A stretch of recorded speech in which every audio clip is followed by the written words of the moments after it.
morning, everyone. Welcome along to this morning's BCP Council meeting.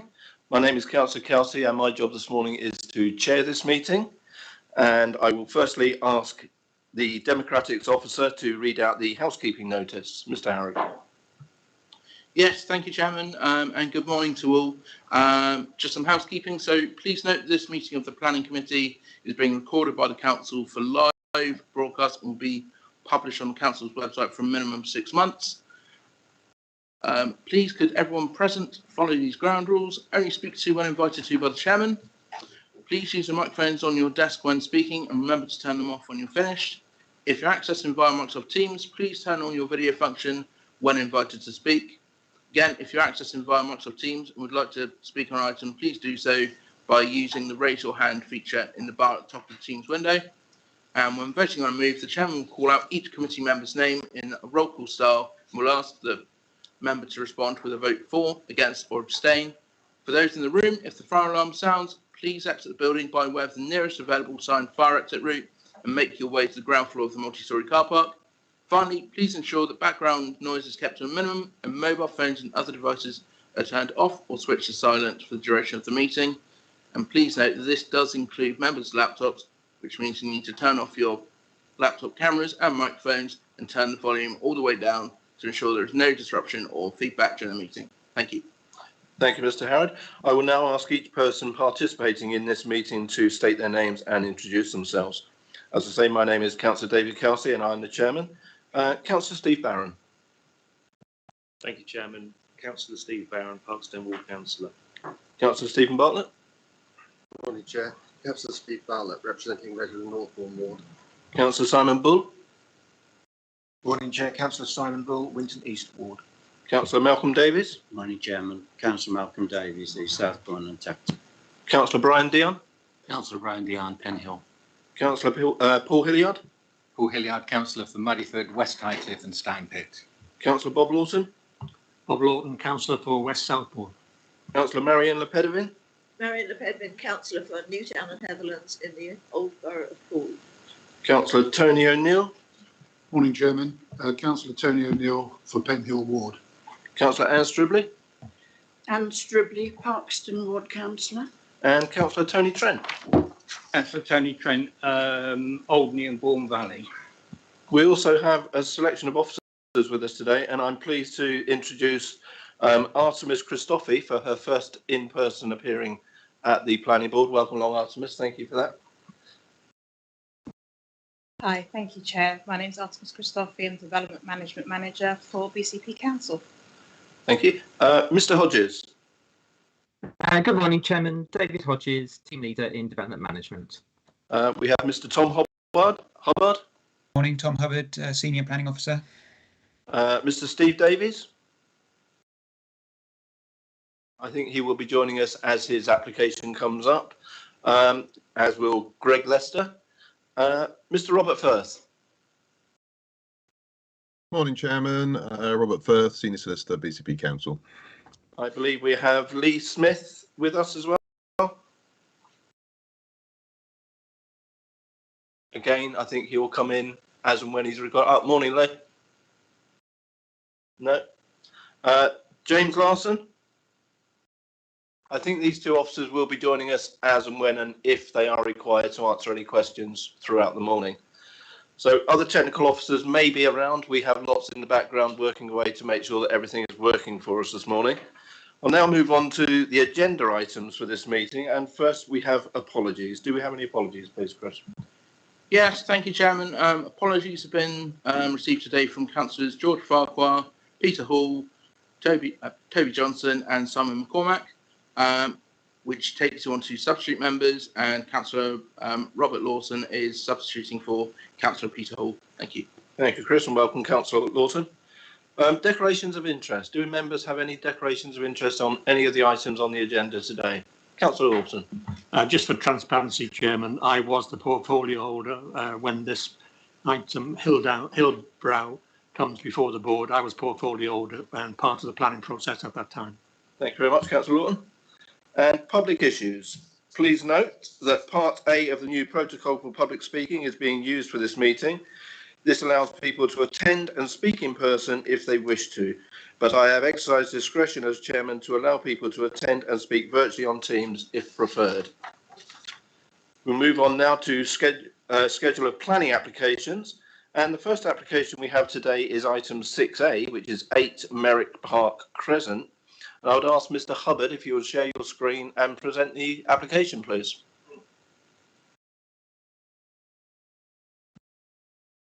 Thank you, Chairman. Hopefully you can see that on your screens. We can, Tom, thank you. Okay.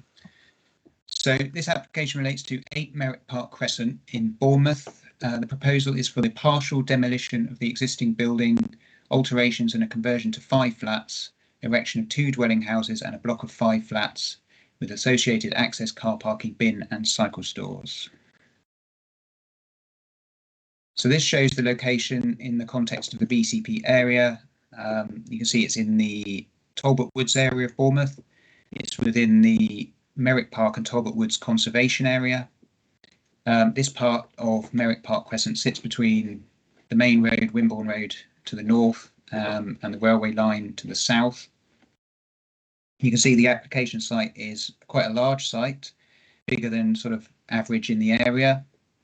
And the building on the site is an original Victorian villa which has been quite significantly extended over the years. From the aerial image you can see again the size of the plot compared to others in the area. And you can also see how the building's been extended. This is a sort of quite large 2-storey flat roof extension from the 1960s, for example. The conservation area mainly has large Victorian villas in spacious plots. The Rushton Crescent to the east is a little bit higher density, but this building sits within Merrick Park Crescent with a sort of very spacious character. Trees and vegetation are also an important characteristic of the conservation areas. You can see there's a lot of mature trees, although there aren't that many significant trees on the application site itself. There's a few outside the site, particularly on this southern corner here. So this is a view of the site from the north, close to the junction with Wimborne Road. This is the building here. You can see from this side the building is very striking and prominent in the street. It's considered to be a positive contributor to the character and appearance of the conservation area due to its design and presence and age. It has been heavily extended over the years, as I said. You can see here this is a single-storey extension from the 1920s, which doesn't really diminish the quality and appreciation of the villa that badly. You can also see there's some significant roof alterations, some flat roof dormers which do detract from the appearance of the property, and there's some larger extensions on the southern side which you'll see in a minute. The trees and hedging at the front are mostly being retained to keep that character of the street there. There's one new vehicle access going in, but otherwise it's being retained. So these photos show the main Victorian element of the building. This central core element will be mostly retained and refurbished. You can see it's in quite a neglected condition at the moment. The front will generally be retained as it is with this nice sort of front entrance feature, although there's other enhancements, for example, to remove these poor roof additions. At the rear, the building will be extended, so we will lose some of that detail. But again, there's also enhancements to remove other later additions. So this shows the other side of the building where the extensions will be removed. You can see this 1960s addition doesn't integrate very well with the original property with its tower element and the flat roof. So there's no objection to the loss of these elements. So moving on to the plans, this is a proposed site plan. The original positive core of the building is retained here, and the larger, well, the extensions to the side will be removed. You can see from the red outlines here, as well as some outbuildings at the back. And then there'll be 2 new buildings on the site in the form of a pair of semi-detached houses on the northern side here and a block of 5 flats on the southern side here. And then the original building will be converted from a HMO to 5 flats, and there is an extension at the back as well, as you can see. Car parking is mainly to the rear of the site, although there's also some spaces at the front as well. There's one new access, as I said, but otherwise the trees and vegetation will be retained along the front. Now, I don't know how clear this is, but I've added in this image to show that when the site was originally laid out in the late 19th century, this site was originally marked out as 3 plots. They were then seemingly purchased and developed as 1, but the 3 plots does integrate with the area. It's a sort of similar density to other plots. So plot subdivisions wouldn't normally be encouraged in the conservation area, but in this case, we consider there is justification based on these grounds, as well as the other sort of enhancements to remove the poor additions to the property.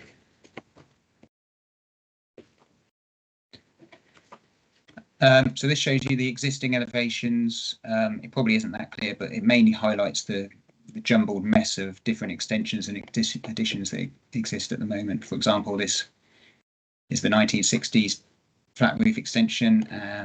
You can see it doesn't integrate that well with the original property. So these are the proposed elevations to the original villa. You see those flat roof dormers at the front are removed and replaced with more sensitively designed additions. The rear is extended, but again, you can't really perceive that because it integrates well. It's got similar features such as this sort of conical tower element. These are the elevations of the pair of semi-detached houses. So there's one entrance on the front, so it appears as a single house, and the other entrance to the other house is on the side. The design complements the original villa with the mock Tudor detailing, the chimneys, the gables. There's some small balconies at the back, but these will have side screens for privacy. And then this is the elevation for the block of flats. Again, you can see there's a strong level of traditional detailing to complement the original villa. So from the front, it will appear as a single villa.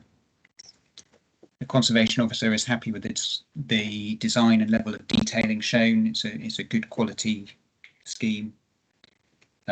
This block will be quite large, quite deep, but the overall scale would still not be greater than the main original building.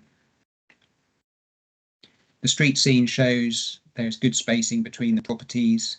It's in keeping with the character of the street. The scale of the new buildings means that the original villa will still be the sort of main dominant building on the site, and you will be able to appreciate it still in those street scene views. There is a slope on the road. Merrick Park Crescent slopes down from the north to the south, and the land levels also rise up at the rear of the site as well. There hasn't been a significant amount of local objection to the proposals, but the immediate neighbours in Merrick Park Crescent have objected. So I thought I'd just sort of show you the relationships that would result from that. So this illustrates the impact on number 4 Merrick Park Crescent, which is to the north of the site. The proposed 2-storey house block will be sort of basically entirely behind the building line of this property, the rear building line. And it's also quite close to the boundary. So this has needed some careful consideration in terms of residential amenity. It will be visible here from within the garden behind this garage building here. But I consider that it's also quite far away from the main amenity area at the back of their house. You can also see that the levels also rise up through the site. You can probably appreciate that here and this view here from the rear of their garden. So with the dwelling sort of set down at the lower level from the front of the site, it won't sort of be too overbearing in views from their property. This area here is an outdoor swimming pool. They've been concerned about overlooking, but again, overlooking down rear gardens is quite common in residential areas, and here with a side screen on these balconies, it will help to prevent sort of sideways overlooking. And then on the other side, the southern side, 10 Merrick Park Crescent, Again, this block of flats is quite large compared to the original property. It will be taller and it will extend further out to the rear. But again, you can see that the levels do rise significantly at the back, which helps to mitigate the impact of that new building. It won't appear too overbearing. And also consider that the gap between the buildings is also good on this side as well. So their main outlook to the rear, it's a very oblique view of that building. There's also trees and landscaping on that boundary as well. And then at the back of the site, the properties in Rushton Crescent are quite close to the boundary, but they are set at a higher level and there's good screening between. So the only potential impact here is the car parking. But as I say, the screening would act as a good buffer here. And then finally, the tree protection plan shows that there are some trees and hedging to be removed to enable the development to go ahead. The parking is also at the rear of the site in the root protection areas of some trees at the back. Although these are generally in a bank at a higher level, so there may not be significant root movement through the site itself. However, these issues mean the tree officer has raised some concerns about it. But in my view, having looked at it, I don't think the trees to be removed are sort of significantly large trees or high quality trees. You probably can't appreciate on this plan, but there's a few within the site. There's a little one here, one here, one here, and some hedging at the sides that are going to go. But also there is replacement planting within the site as well. And most of the trees along the frontage and hedging will be retained. The car parking can be mitigated with special servicing. So overall, I've sort of balanced this issue against the others in the report. So in overall summary, it's my view that this scheme will provide some positive enhancements to the original villa on the site by removing those poor quality extensions, enhancing that original core and providing some additional high quality development to replace those extensions.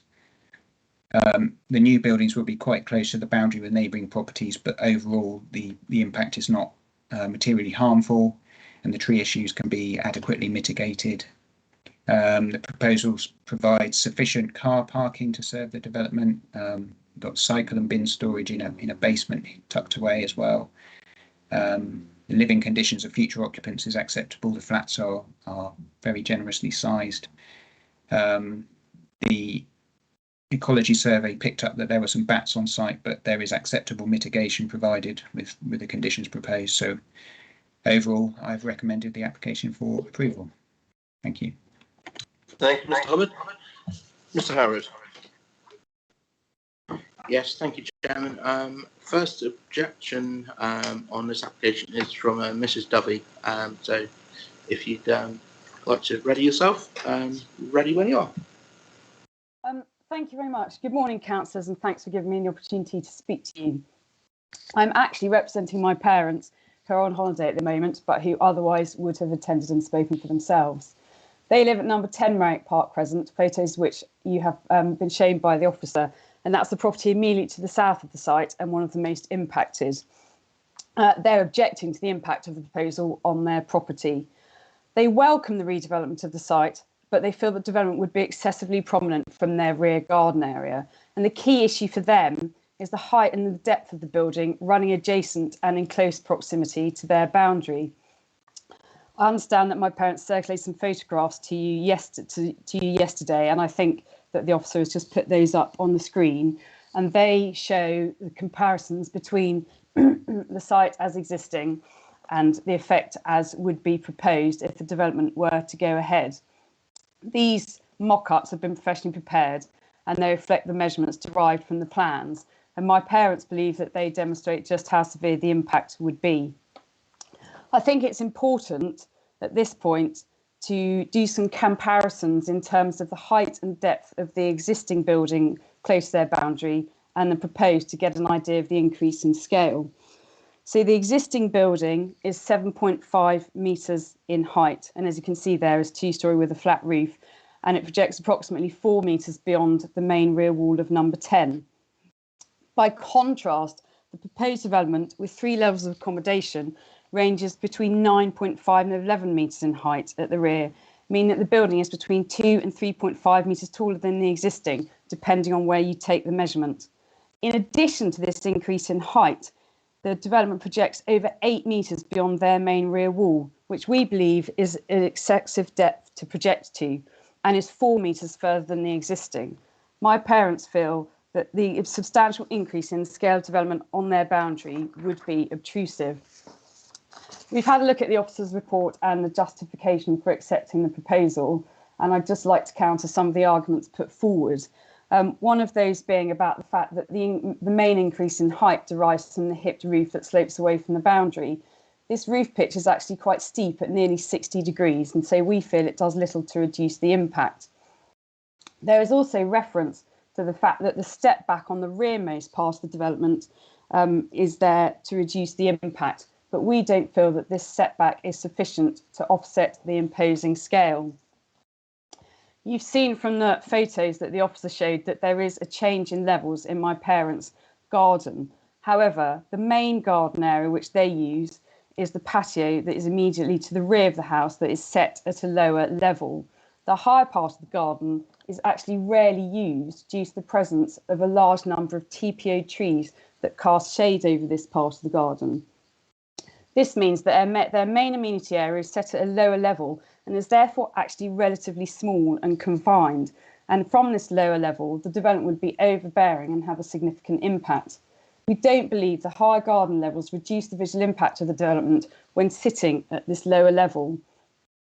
And the final point that I really just want to pick up on is the reference to screening and vegetation that is both in the officer's report and the officer made in his presentation. In actual fact, the images show that there is limited vegetation on the boundary to screen the development when you are on my parents' patio. And not only that, but what vegetation is there is shown to be removed on the tree protection plan. Even if replacement vegetation was proposed as part of a landscaping scheme, it wouldn't be in my parents' control and there'd be no guarantee it would be permanently retained or maintained. Therefore, we feel that vegetation cannot be used to justify the impact. So really, to conclude, my parents of the view that the sheer scale of development adjacent to the boundary means it would be unacceptably obtrusive and overbearing for number 10. My parents welcome the need to redevelop the site and accept that this development is very attractive from the front, but this opportunity should not and does not have to be at the expense of harming my parents' amenity. The development could be scaled back on the boundary without significant impact on the development overall or prejudicing the site's redevelopment potential. An acceptable development should be achievable that improves the street scene and enhances the area whilst ensuring residential amenity is protected. On behalf of my parents, we therefore urge the committee to refuse this application. Thank you very much. Thank you. And next we have the architect for the scheme, Mr. Gary Worsfold.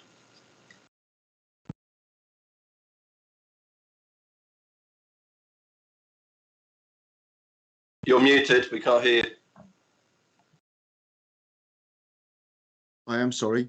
Good morning, Chair and members of today's committee. My name is Gary Worsfold of Scott Worsfold Architects and Historic Building Experts. We are very local, know the area well, and have designed many award-winning projects in your borough for buildings in historic settings.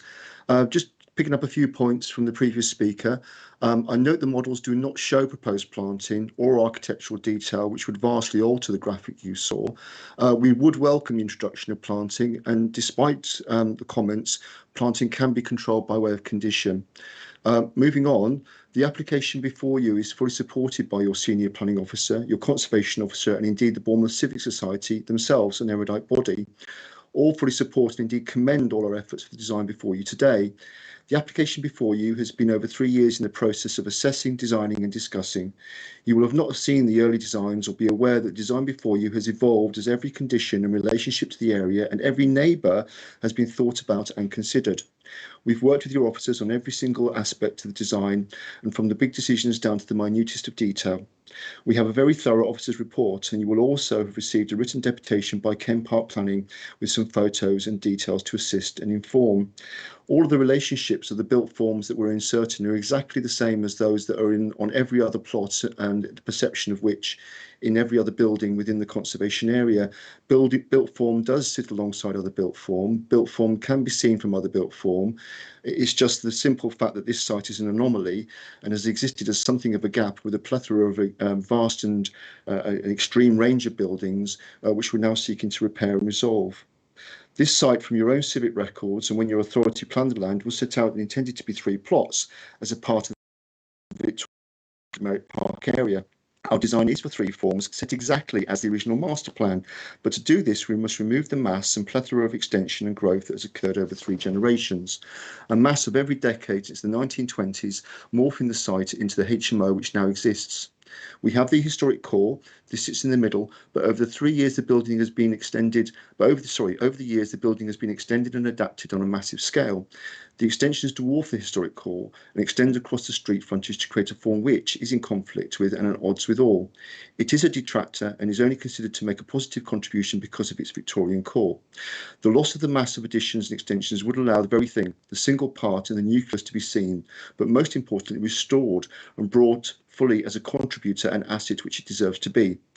We create gaps which are identical to the conservation area, relationships to neighbours which are a change, yes, but which match the conservation area, and best planning and design guidance. We create 3 detached forms. We create street frontage, a designed landscape, removal of poor specimens, retention of every single beneficial specimen, and all to replace this decayed monolith. The worthy historic is retained and 2 forms added, all in total synergy, and to the extent that your conservation officer and the civic society can only really support and applaud the benefit. Yes, we have car parking, but this is mostly hidden behind and below the much higher land to the north and some to the frontage. Relationships to number 4, the separation of their driveway and garage, distance to their building and garden have been fully analysed. There is no demonstrable harm at all. Change, yes, but not harm. Eaves, ridges, scale, mass, all match the forms and the area, all are consistent. What does exist is so decayed and so adapted, we have needed to use all of our expert knowledge on historic architecture and the special moments of Merrick Park to seamlessly retain and add only what time has destroyed and effort can reinstate. We have, with your officers, performed the test to add to the character and appearance of the conservation area. The site has been left to sprawl and with little care or maintenance. Trees are mostly poor specimens, but what we can invest, what we can plant, what we can create, an architecture that is symbiotic, existing to the mutual advantage of the whole. We have special servicing near to trees, and we are lucky. We possess one of Dorset's most esteemed and knowledgeable tree experts in the UK, Barrel Tree Care, and they've worked very closely with your tree officer. As your report clearly sets out, a scale, a skilled design, a form, a mass, a morphology which is in total synergy with the Merrick Park area, a landscape rationale which is fully supported, the positive gain of a heritage asset being emancipated and returned to the conservation area, and all by a single plan to simply remove the negative and to only leave the positive. We have no impact on adjoining amenity, no overlooking, no harm, no detrimental effect at all. Yes, our buildings will be seen, but they will be seen exactly in the same context as every other building exists in the conservation area. The report before you is comprehensive. It is not biased or forced. It considers all opinions, all thoughts and balances all judgments. If a condition is at fault or will harm any neighbour, or if any effect is not acceptable, it would fully explore and recommend accordingly. It does this on every point. It concludes that there is a recommend to you to resolve to grant consent. We're very grateful for that and all of the hard work of your officers and to bring it forward to the committee today. I will listen to the debate. I know you will have questions, but thank you for your time. Thank you very much. We also have Councillor Karen Rampton. Would you like to take a seat, Councillor Rampton?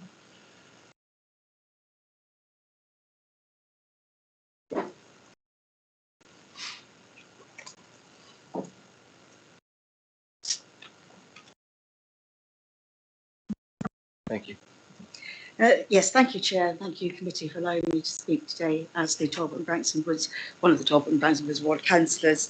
So my residents who neighbour this proposed site have asked that this comes to committee because of their strong concerns.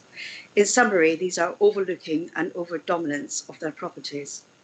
In particular, they would be overlooking not only of the garden of number 10, but into their bedrooms from the nearest block. This proposal completely changes the outlook from number 10 from a sylvan to an urban setting, and together with a big increase in traffic movements very close to number 10, this changes the character of the area from the perspective of my residents. I would ask the elevation to the south should be stepped back from the boundary. The current proposal is both overbearing and overdominant, and I completely understand my residents' concerns about the lack of privacy this application would ensure if it is approved. This is not the same property or area they moved into or will wish to live in and enjoy as an amenity in future. I respectfully ask committee to consider the photographs that my residents have sent you and to examine them and think of the detriment and the effect caused by this overbearing development to them. Thank you, Chair. Thank you, Councillor Hampton, and thank you for coming along in person this morning. Much appreciated. So, members, is there anyone that would like to talk on this one? Councillor Stribley? Just to ask a question, Chairman, because the proposed development is to the north of the objectors, so their garden isn't going to be overshadowed or anything in that respect. But that elevation to the north of the objectors is also the sun of the development. Could we just see that south elevation? Are there any major living room windows that would look down, straight down into the adjacent garden? And if there are any balconies, should they be screened in effect at low level? I have this thing about floor to ceiling glass, which allows casual overlooking. Everybody can go to and look out into their neighbour's garden. If they do it for half a minute a day, that's probably as much as would happen in an ordinary window or sill height. So I'm just wondering if there is any major overlooking on that. Which elevation are we looking at? Tom, could you just point that out, any overlooking that would take place on there, please? So this is the side elevation that will face number 10. This is the outline of the existing building. So if I skip back to the photos, where is it? The neighbour photo. Yeah, you can see the existing building is already behind their building line there. So going back, there's some windows at first floor level here. I think I've put a condition in for various windows to be obscure glazed, including these ones which are already marked as obscure glazed. There's a small balcony terrace coming off a bedroom at the back here, which as you can see is here. Again, there's a condition for a side screen for that balcony as well. So all the windows behind the rear building line should be obscure glazed. There's some roof lights as well, but they should be high enough that they won't overlook. Thank you, Chairman. I'm satisfied with that. Plainly, there will be a difference, and I do understand how people are very nervous about change, but quite often it's a lot better than one thinks. Can I also ask what will be the boundary treatment along that boundary between 8 and 10? Is it going to be a 2-metre fence, or is the fence the problem of number 10? Covered. The plan doesn't go into that level of detail at the moment, but there is a full landscaping condition proposed. I imagine there is space along this boundary for some planting. I imagine the existing fence will be retained. Thank you, Chairman. Thank you, Councillor Stribley. Councillor Trent. Thank you, Chair. When I looked at the site yesterday, I noticed that on the north of the proposed building, and unfortunately, technical issues, I didn't have the ability to have, the report or anything like that with me. But what I noticed was to the north of the core of the old building, there was a lot of space, and to the south there wasn't a lot. And to looking at the map, it kind of confuses me as to why the drive is being put to the south of the building, forcing the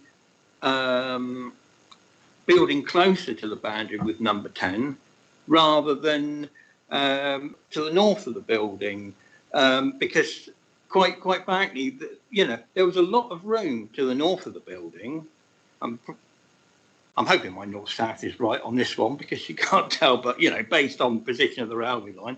But to the north of the building, there seemed to be space to do all these things. But to the south of the building, it was a lot more cramped. Yeah, the drive is on the south of the building, and it pushes it closer to the neighbour's boundary. Just, it's only marginally reasonable on that basis. Because, it seems to be back to front to the way that it should be to be neighbourly. So just really asking about that point. Thank you, Councillor. Mr. Hubbard, could you on that, please? It's hard to tell, but I think that keeping the existing building on the site is a constraint, this original core. And when you keep that, I think the distance to the northern boundary is actually less than the distance to the southern boundary, which means you've got a smaller block here, and also you have to consider the impact on number 4 as well. So you also need to retain a sufficient gap between the buildings. So I think if you move the driveway, it probably wouldn't have a significant difference. And equally, this is the proposal that's been put to us in any case to assess. Thank you, Mr. Hubbard. Any other members wishing to speak? Councillor Hilliard, followed by Councillor Lawson. Thank you, Chair. Just looking at the picture in front of us there on number 10's boundary, there seems to be good tree coverage, and similarly when you visit the site, you can see, maybe it's not obviously the trees in bloom, but you can see there are trees there, so there would be some coverage.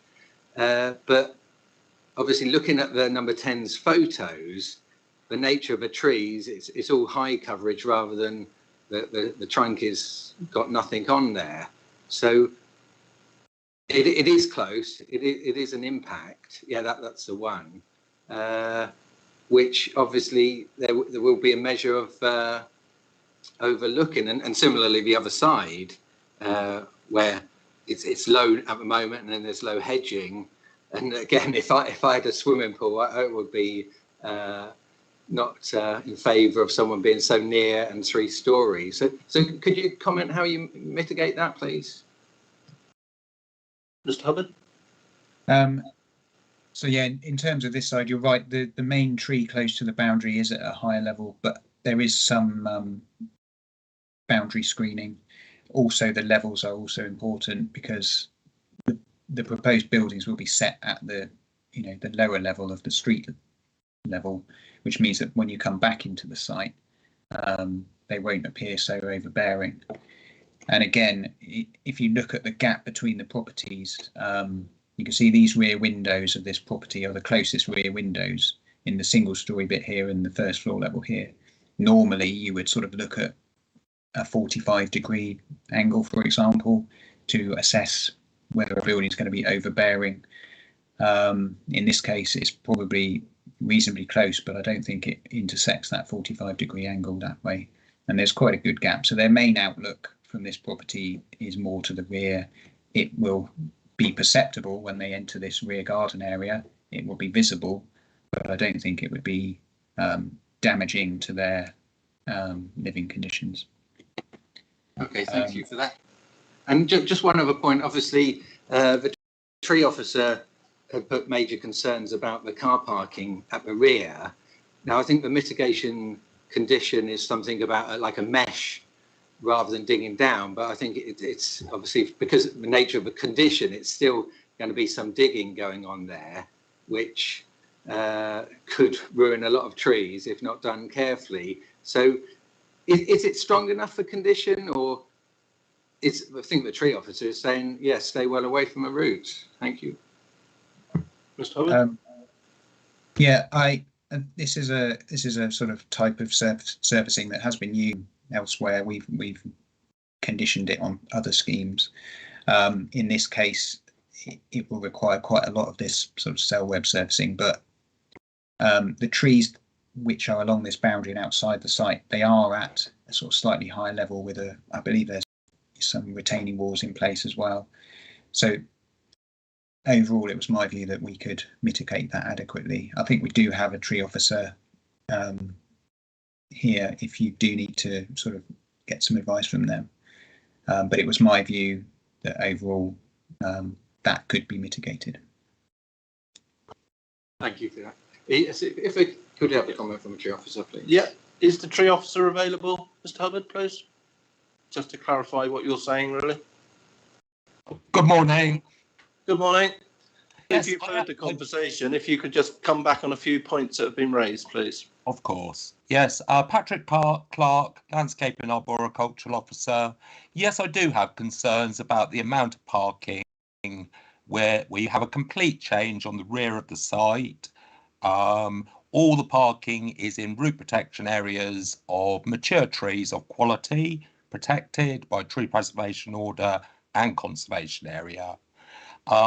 It can be achieved with a no dig specification. It would have to be done with extreme care under full supervision. But even so, there will be issues for cars parking in that area, even on a special surface. Those cars are all going to be parked beneath trees. Trees drop debris and leaves, cause problems of that nature. So that will need to be resolved as well. And other issues, I do have concerns about loss of trees and screening on the north and the south boundaries of the site. We lose a group of trees on the southern side, a group of trees on the northern side. We lose a few smaller trees on the frontage, which is not as bad. But my main concern is the loss of screening on the north and south boundaries with very, very little scope to replace it. I believe you could put a fence back on the boundaries, but I do not believe you'll be able to provide any significant new landscaping on either of those boundaries. Thank you, Mr. Clark. Thank you. Councillor Lawton.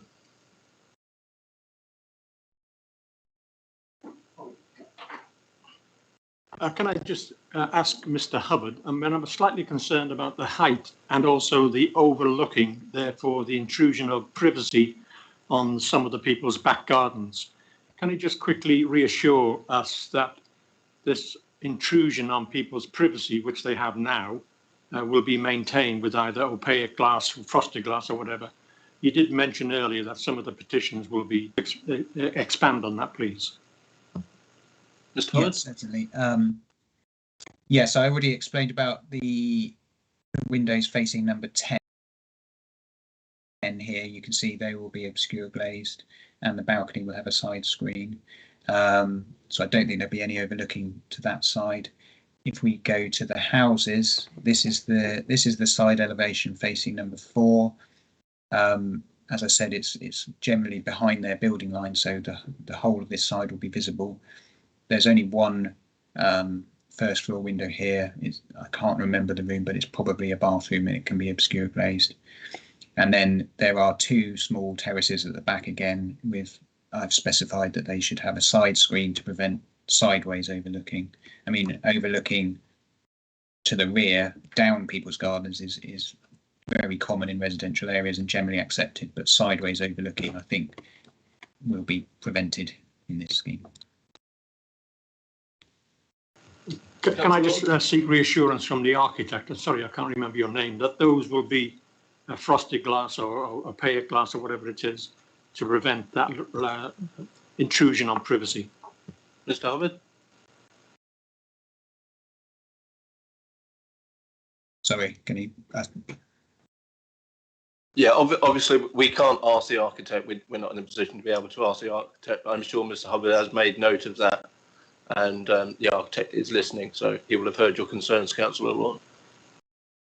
Councillor O'Neill. Thank you, Chair. Just a quick question for the tree officer. He made several comments on the north and south of the site and how it was affected. Has he got any views about the east and the west of the site, please? Thank you. Mr. Clark. So the east would be the frontage? Right.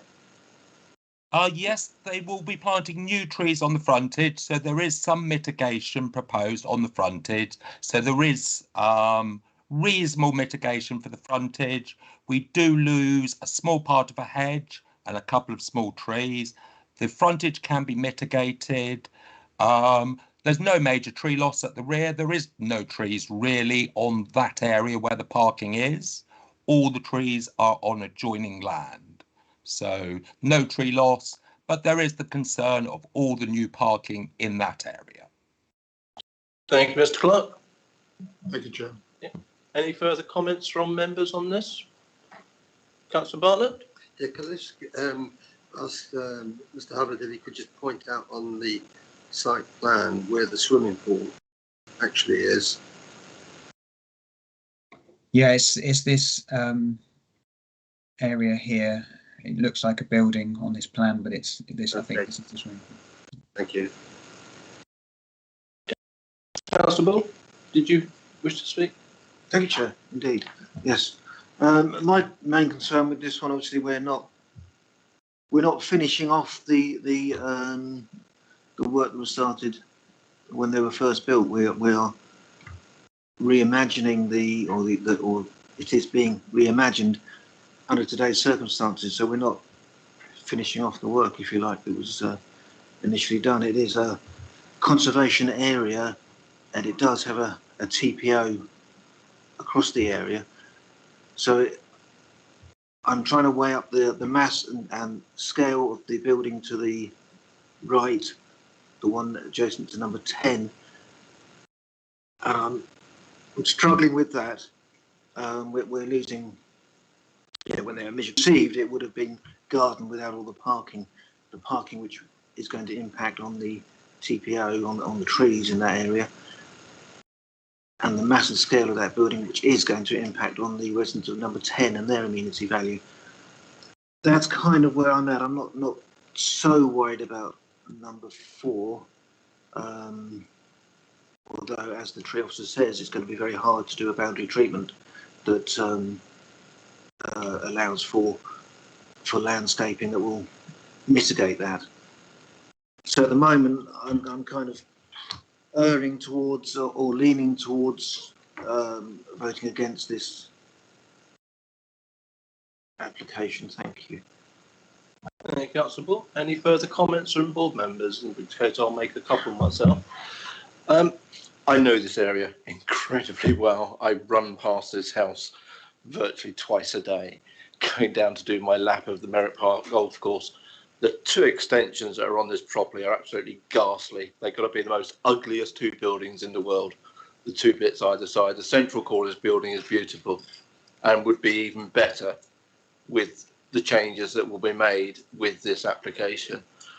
I have concerns about the trees at the back, but I also understand that if you park your car in an area where there's trees, there is possibilities that tree bits will fall off. I think we all have to do that wherever we park our cars. That's just unfortunately nature. Tree bits fall off every now and again. If they hit your car, then so be it.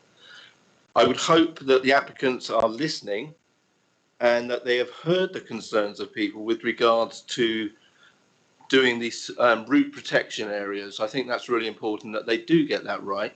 I noticed that Mr. Hubbard does have some quite strong conditions in this with regards to the landscaping, tree protection. I've not seen conditions quite so strong as that for quite a while, and I think he's done really well to get those in.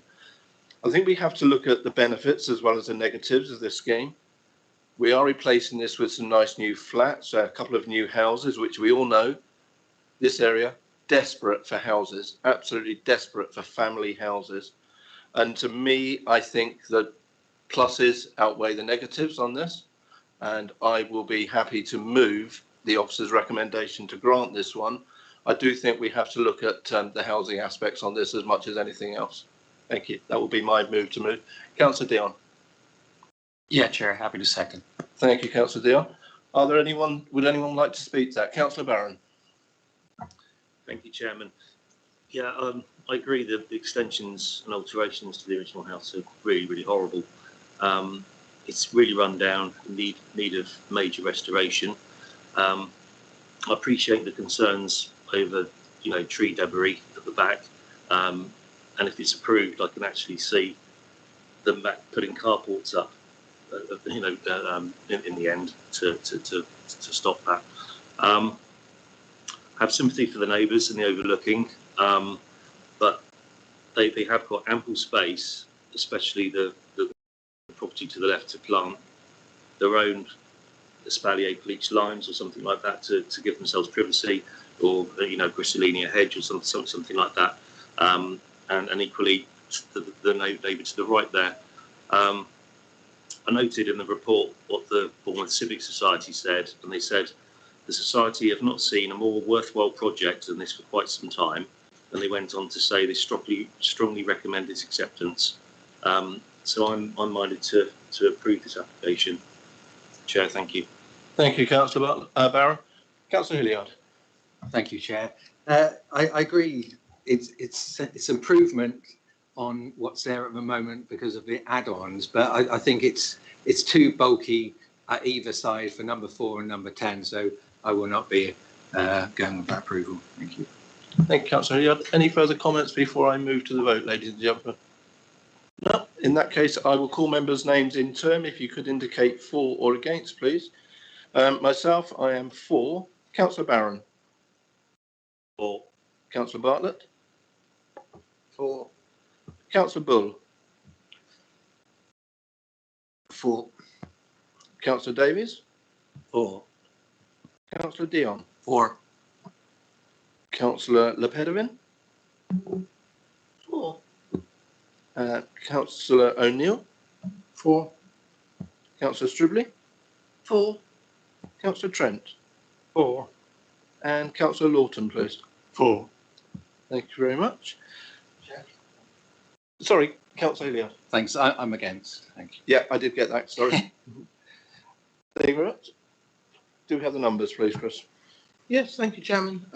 We have 11 votes for and 1 against. Thank you very much. Therefore, that application is granted in line with the officer's recommendations. And thank you very much for those that have come in today to speak on that. Thank you very much, Councillor Rampton, to come in. It's always nice to have all councillors come in person. Always good to see you. Thank you very much for that. So, ladies and gentlemen, we will now move on to the next application, which is item B.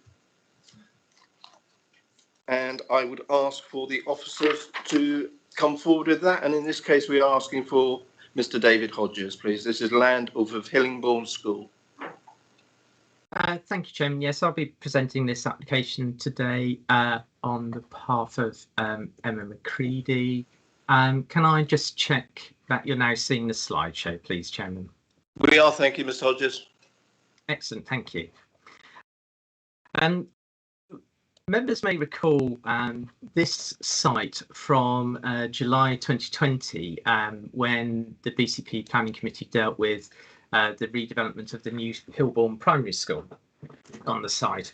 And this has now been redeveloped within the centre of this site and consequently has freed up areas to the north and south of the new school for development. So looking at an aerial view, this is the former schools, and these have now been rationalised centrally in the site and open up these 2 areas to the north and south. Within the local plan, the site is allocated under policy U16 for a minimum of 40 dwellings. So there's policy support for the development. The application is in 2 parts, so a north and a south side, so 2 separate red lines. It's slightly unusual, but within the scope of what we can deal with on this planning application. And here's a broad master plan of how the site will be developed, and there you can actually get a clearer view of the new school that's now been built centrally within the site. So you will have a northern side and a southern side, both accessed off Kitchener Crescent. Looking at those in a little bit more detail, the scheme is a mix of houses and a block of assisted living flats. The houses are all two-storey and a mix of semis and terrace properties. As you can see, access in off Kitchener Crescent. The houses arranged in here. There's a substantial tree belt which you'll be able to see from the photos and the aerial photos. And within this area here will be the three-storey block of flats. The scheme will provide a footpath link out onto Hillborn Road, which will be a benefit of the scheme. You'll see from the photos that this is currently blocked off and not accessible, but this provides a link and a walking pedestrian route up to the Broadstone direction. It's about 15 minutes walk away. The southern side, more typical cul-de-sac, again, an arrangement of semis and terrace properties with a traffic calming feature in the middle of the site. One of the key things about this site, Chairman, is difference in levels across the site. So these are north to south sections. So the block of flats here at the western end of the site, you see the fall through. This is where is the new school. And this is the far end of the western end of the southern side. And then this would be in effect, the street frontage along Kitchener Crescent. So the southern side access in here, new school in here, and the northern side here. And again, these are east-west site sections. And again, you can see the significant fall in land. So you're kind of at Weatherby Close here, the tree belt in here, block of flats here. Land is still falling, second tree belt, open space. And then the houses on the northern side, and then at the bottom again is slightly less drop in levels, but again you can still see this is the Coventry Crescent level. Land is still dropping into the side with the southern development here. The house type's very much picking up on the surrounding area, traditional materials, red brick, multi-stock bricks, red tiles and slates, but with, as you can see, very contemporary detailing on these. So traditional forms with contemporary details and appropriate for the area in this particular instance. Just the apartment, this is obviously a different, very much a different character. You can see some of the cut and fill dealing with the levels on the site, but also you can see how because of the nature of the site, the apartment block sits within this belt of trees either side, which mitigates its impact and screens it largely. Going on to some photos. So this is from the south side looking north. We've got a new school in the middle here, south side on the left here. And then this is looking back the other direction. You've still got the buildings of the northern site in situ, some 1950s school buildings here and a new school behind these trees. One of the key things again is this fall in the land. So this is Weatherby Close and this tree belt in here. The apartment block would sit within this clear area here. The majority of these trees retained and the northern side developed in here. And this is on the southern side where you're looking sort of west to east across here, the Coventry Crescent in here, and the properties developed on this area there. Top right is the northern side. The site is all currently fenced off and there's a building site currently in demolition taking place. Bottom right is the southern side. Bottom left is the footpath link onto Hillborn Road, which is currently all fenced off and that will be reopened as part of the scheme. And then this is at the end of Weatherby Close, and due to the substantial tree belt of mature trees here, and the site is in effect largely screened. Chairman, just a couple of things to mop up with the report, if I can just get to my notes. You've seen from the update there are additional conditions what we required. I do need, as part of the recommendation, to just clarify the issue over the affordable housing contribution. So the application is put forward as 100% affordable. Members just need to be clear that as part of any 106 agreement for a contribution, we would only be able to insist on a policy compliant level of affordable housing. So at a minimum of 40%. The applicant may choose to enter into agreement to provide more, and they may choose to build out the scheme to provide more. But as part of the planning permission, we would only be able to insist an applicant enters into a legal agreement to secure a policy compliant level at 40%. Notwithstanding that, as I say, it is presented as a 100% affordable scheme, and it is the local authority who is promoting the scheme. You'll see also from the update, just to clarify this point around the contaminated land condition, which is condition 3. As it's set out at the moment, that's a standard contaminated land condition. Some of that work has already been done and agreed as part of the development of the site. It's likely by the time that a legal agreement is completed that we'll be able to simplify that contaminated land condition, so that in effect the applicant isn't starting from scratch with all the information, and some of the information will have been done. So it's likely that we can simplify that and reduce the amount of information that's needed to be submitted. And so we would ask for the committee's delegated approval to amend that condition as appropriate. And that's kind of key for us, so that we can limit the amount of pre-commencement conditions that need to be agreed. And I just want to clarify one point in the report, and it's just an apology. In para 27, it talks about plot 1 in here having a side-facing window on this elevation, potentially overlooking number 53, and therefore needing to be obscure glazed. However, there is no window on this side elevation here, so there is no privacy conflict. There is a window on this elevation on that particular house type, but that's overlooking this car parking area and providing surveillance to this area here, but there is no issue in terms of overlooking from there, Chairman. But in overall terms, we consider the scheme to be making effective and efficient use of the land. There's dealt with the issues around trees, around biodiversity, on the site and off-site mitigation, and we are happy to put the application forward for approval, Chairman. Thank you, Mr. Hodges. Mr. Howard. Yes, thank you, Mr. Chairman. We have 2 representations in objection.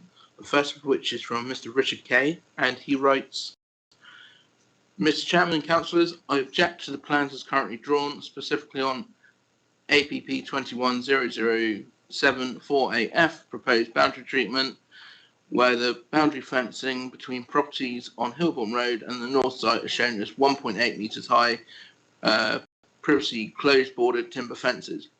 But the boundary fencing between properties on Wetherby Close and the northern site are shown as metal railings of unspecified type or design. The properties on Coventry Crescent and Wavell Avenue adjoining the south site also have a 1.8 metre high previously closed bordered timber fence along the boundary.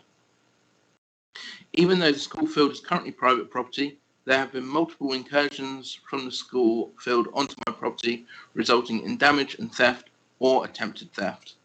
The police reaction to those when reported was, "Oh, it's probably kids, we will never catch them," and no further action was taken. When the new pedestrian link is opened up to the public, there will be no restrictions as to who uses it, thus exposing our properties to unwanted incursions and possible damage and theft.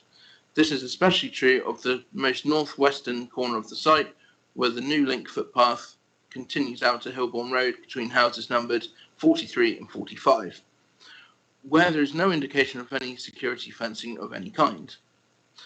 Why is it that the residents of Wetherby Close are being discriminated against and unfairly treated in this way? Why should we not get the same level of privacy and security as the other properties bordering the development? I urge the Council to deny permission for planning application until this problem has been rectified, or add a new condition to the application to cover the provision of a similar boundary security fencing for the Wetherby Close properties, including the new pedestrian link, as is being provided to all the other properties along the boundary. Thank you. So moving on, I have a objection from Ms. Jane Yates, and she writes, I object to the above planning application. The land should be left as originally intended for educational use. Living close to the school, we were assured of the covenant on the land for this purpose. We cannot complain at having obese children if we are to take their school land away. There are far too many homes that will be crammed into what is the last green space that remains in this area. 2 new access points create added danger for pedestrians at busy times. There'll be no land left should the new school need to expand. The Hillborn site is prone to flooding. I note that the houses planned on the north side entrance are to be raised for this very reason. Established trees are to be felled. Houses except for one way are being encouraged to help global warming. The sheltered housing block seems badly sited. Any person with reduced mobility are being placed at the top of the hill. Wildlife, although perhaps less important, is and will be greatly affected by the loss of their established habitat. Thank you. And we also have the agent for the applicant, Mr. Retty, online with us. Good morning. Good morning, Mr. Retty. If you'd like to go ahead, please. Okay, thank you. I'm the project architect for the development and we're providing a statement in support of the scheme. The proposals brought forward before you today are the culmination of 3 years of detailed design development and collaborative dialogue with BCP planners, urban designers, highways, flooding and arboricultural specialists. Further to this, 2 number of public consultation events and input from expert consultants have resulted in meaningful alterations being made to the proposals following feedback and recommendations. Following submission of the application in May 2021, have been made to the proposals to resolve consultee comments which have allowed the planning case officer to recommend the scheme is granted approval.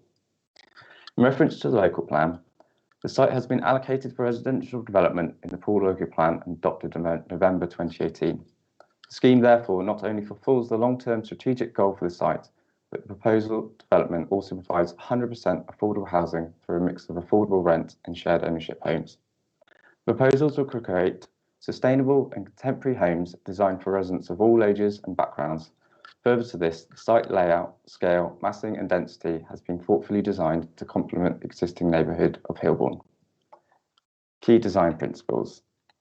The key design principles of the site were to provide tree-lined avenues with extensive public ground planting linking the trees and hedges on Kitchener Crescent with the mature trees along the site's northwest boundary. The 3-storey independent living building will provide a focal point at the end of the avenue on the northern site, whilst gabled frontage houses will provide a focal point on the southern site. The 3-storey independent living building has been located amongst existing mature trees, thus reducing the impact the building has on surrounding properties, whilst providing new residents with a peaceful wooded setting to live out their later years. Careful site grading and hard landscaping has been incorporated into the scheme to ensure full step-free accessibility is achieved. Residents of the apartment building will have use of a communal room and gardens which enjoy views out over the tree-lined avenue and neighbourhoods beyond. 2- and 3-bed family homes of rented and shared ownership have been designed to be tenure blind, with all homes provided with good-sized private rear gardens and access to parking, either on plot or within on-street parking bays. All cycle and car parking has been designed in accordance with local parking policy. The scheme will open up an existing pedestrian route between Kitchener Crescent and Hillborn Road, which allows access through to bus stops on Hillborn Road and improves walking routes for children walking to and from the newly completed primary school. This pedestrian route fulfills an existing condition imposed on the approval of the new school. In regards to landscaping, ecology and trees, extensive public ground soft landscaping is proposed across both sites, providing different areas for people to dwell and meet other residents, including a new local area play located near to the apartment building. The landscape proposals have been developed with input from an ecology consultant and specialist arboriculturalist to reduce the number of existing trees lost whilst providing mitigation and enhancement measures for ecology. A total of 59 new heavy standard trees are to be planted. Further to this, the corridor of mature trees located to the south northwest are being retained, as it's been recognised that these play an important feature in the character of the local area. A Phase 2 ecology report has been provided with the submission, which outlines a range of mitigation and enhancement measures which will be implemented to ensure the safeguarding of existing protected species on site, which include reptiles and bats. Mitigation for the bats include light strategy to ensure minimal light spill for the development on the boundaries. A reptile translocation strategy has also been detailed, which includes the planting of communal areas with wildflower seed mixes and will be managed accordingly. Enhancement measures include a minimum of 200 metres of native hedge being planted, a wildlife pond, bat and bird boxes and bee breaks. Each household will receive information on the biodiversity on site from the ecologist in their household pack from PHP. Sustainability. Proposed dwellings are based on passive house principles and so will be highly insulated, detailed to reduce thermal bridging and built to high air tightness standards. The design of the houses and apartment blocks reflect these principles, whilst external materials used echo those widely used in the local area. Thermal modelling was undertaken by a specialist to undertake heat loss and gain for the proposed dwellings. Subsequently, the windows of the dwellings are reduced in size in order to comply with passive house principles, reducing heat loss in winter and solar gain in summer. This increases the efficiency of the building fabric, which reduces the energy demand required from the air source heat pumps proposed to heat the homes. The ground source heat pump is proposed to heat the apartment building, thus reducing the development's reliance on carbon-intensive heating systems. To conclude, we believe that the proposed scheme will provide a positive contribution to the existing neighbourhood of Hillborn, whilst providing 110 much-needed affordable homes for local residents. We have endeavoured to design a sustainable community which will be a place for people to gladly call their home. We respectfully request that this committee grants this scheme approval. Thank you for your time. Thank you very much. Mr. Howard. Yes, and finally we have a statement from the ward councillor, Councillor Judy Butt, and she writes, Mr. Chairman, members, regarding this item, former Hillborn School and Nursery, I'd ask that you please give full consideration to the 4 objections raised online and to include 1 further email comment raising concerns over trees and biodiversity within the site.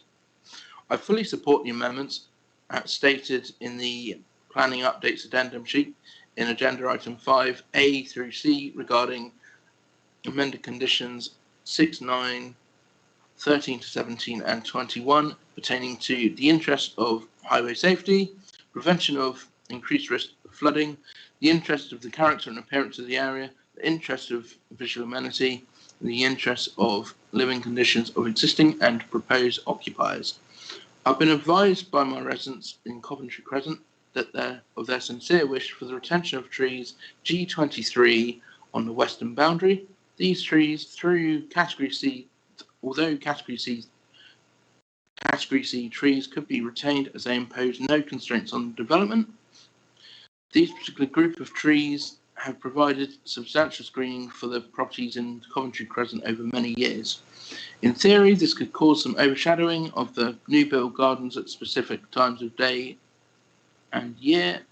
However, the new occupants will be at liberty to apply for any tree works in the prescribed fashion regarding the group TPO as applied November 9th, 21.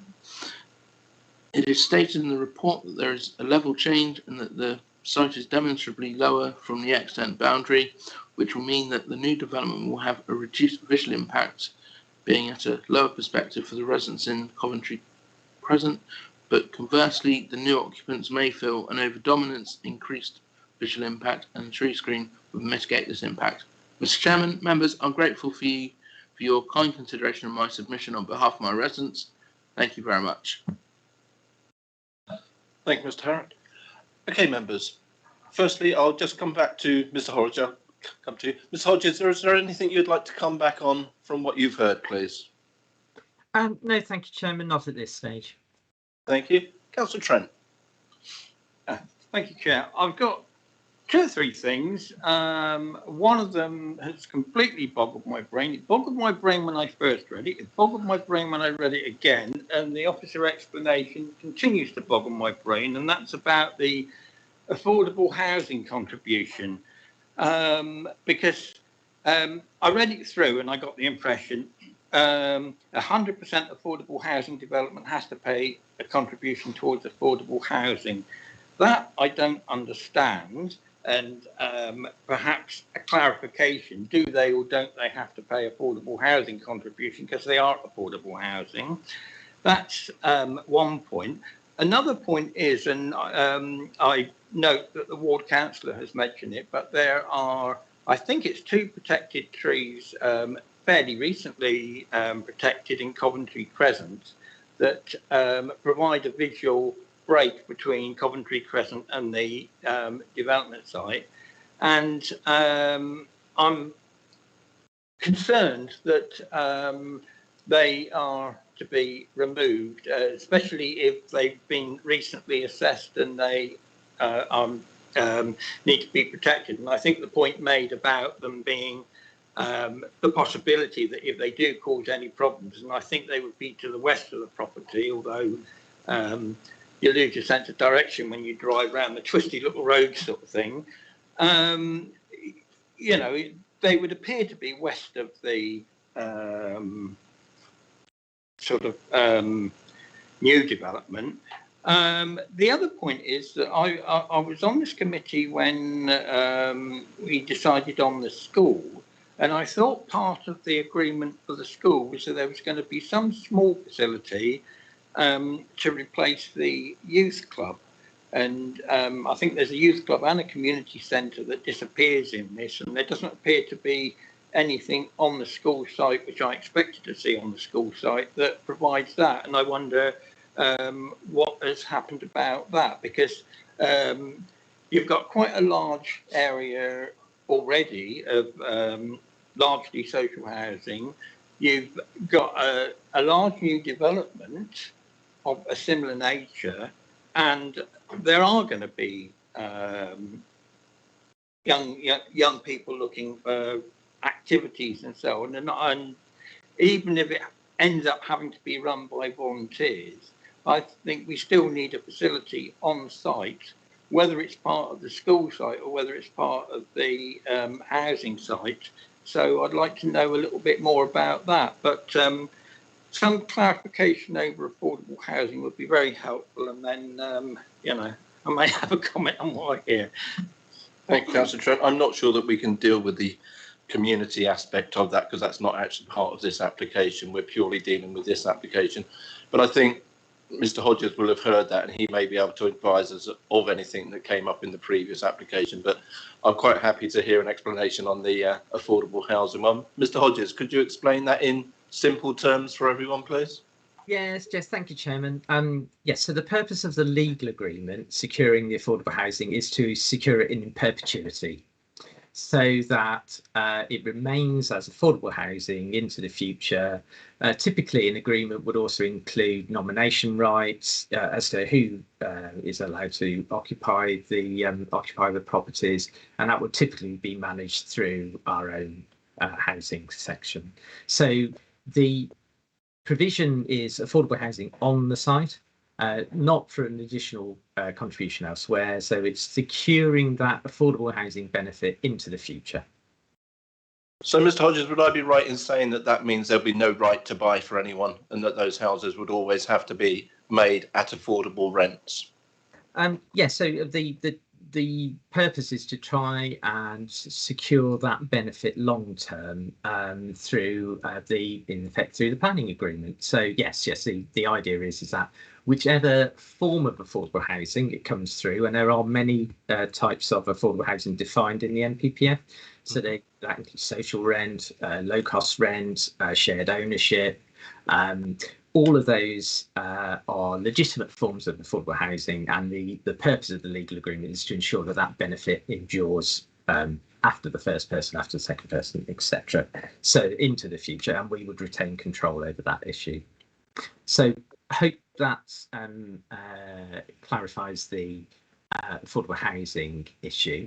On the trees issue, just let me skip down to an additional plan which I kept in relation to this question coming up.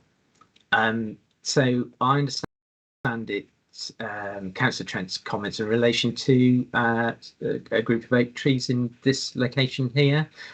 It may be best if I pass on to Ms. Thurston at this point, Chairman, the Trees Officer, who has assessed the scheme and can give you the technical assessment on those particular trees. Thank you, Mr. Hodges. Good morning, Chair. Good morning, Councillors. Lloyd Thurston, Tree Officer. Good morning. Yeah, thank you, David, for that. Can I just first point out and clarify with regards to the tree preservation we're asked to consider that the tree preservation order was placed over the overall site. It was considered expedient because of the amount of tree cover, and the temporary TPO gives the tree team the ability to go in and make an assessment of the trees and gives us time to make an appropriate assessment of the whole tree stock and then form our own view. So for the purposes of the TPO, that's why it was placed on the site, and it not on individual trees in particular, which may be of contention. In relation to the four objections that have been received, these relate to G23, which are on the western elevation, which would appear on the plan there on the northwest corner. These were assigned as C category trees, which are trees of low quality, unremarkable and very limited merit, and I concur with the findings of the tree report that is there to support the application. The trees have little importance in the wider landscape, and as such, it's not considered appropriate to enforce their retention. G24, which are down in the southwest corner there, the two trees. These have been assigned as B category trees. They were trees of moderate quality. However, following my site visit and assessment, I did not consider the oak trees to be of sufficient merit, form or condition to warrant pursuing their retention. On balance, I've carefully considered all options, and on this occasion, I consider the benefits of the 3 units to outweigh the harm of their loss of this group. Accordingly, mitigation planting can be conditioned to replace them and placed in suitable positions to provide future screening. In my professional view, the scheme is compliant with policy PP27. It accords with the principles set out in the National Planning Policy Framework, and it's technically compliant with British Standard 5837 trees in relation to design, demolition and construction, and the way in which that standard has been applied. Thank you, Chair. Thank you very much for that. Councillor Trent, did you want to come back on? Yeah. I just want to say I welcome the explanation about affordable housing. I wish it had been put in a easy to understand paragraph that says, you know, it's to do with the retention of what's there in perpetuity as affordable housing, because I'm greatly relieved on that. The trees, I do think that there ought to be some more negotiation over the trees to take them. It takes a long time to bring trees up to a useful size, and I think the really big tree that you notice there is off-site anyway, but I do think it is would be useful to retain as many trees as possible there, although I think the value of the overall development to the community and to the future housing outweighs some of these. But I do think that it will be unfortunate if we lose any more trees than we absolutely have to on the site. Thank you for that. Mr. Hodges, I believe you wanted to come back in. Yes, thank you, Chairman. I've had an opportunity to just read the decision notice for the school development, and at the time we granted the replacement school, we didn't have any form of condition to replace the community hall. There is a condition requiring a plan for public access to the mugger within the school site, but not for a replacement of a hall. So just for clarity on that issue, Chair. Thank you for that, Mr. Hodges. Appreciate that. Sorry, I've lost my prop now. Councillor Pedderman, please. Thank you, Chair. I have to say I very much welcome this scheme. It was always the intention that once the original Hillborn schools were demolished, that the land thus freed up would be used for housing. We're told a minimum of 40. Well, it was always clear that you could fit a lot more than 40 on. These are quite small. They're quite compact, and the amenity space for each house, again, is compact. But the big benefit, to my view, well, there are lots of benefits. One is that they are houses. They are not flats. Agreed. They are all 100% affordable, yep, which we've been asking for and criticising so many other applications for wriggling out of it. Now, you would expect PHP to provide affordable housing, but you never know. They are going to be built to passive house standards, which again we've looked for environmental and energy saving measures. I was going to say what's not to like. Yes, there are some concerns. I would like Mr. Hodges to comment on the objection we had about the boundary treatment, the fencing. So I'd like an update on that.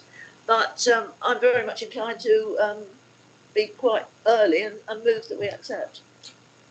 Thank you for that, Councillor Pedding. I fully support what you've just said, so I'm more than happy with you to move that one. But I do have a few other speakers. Councillor Barron.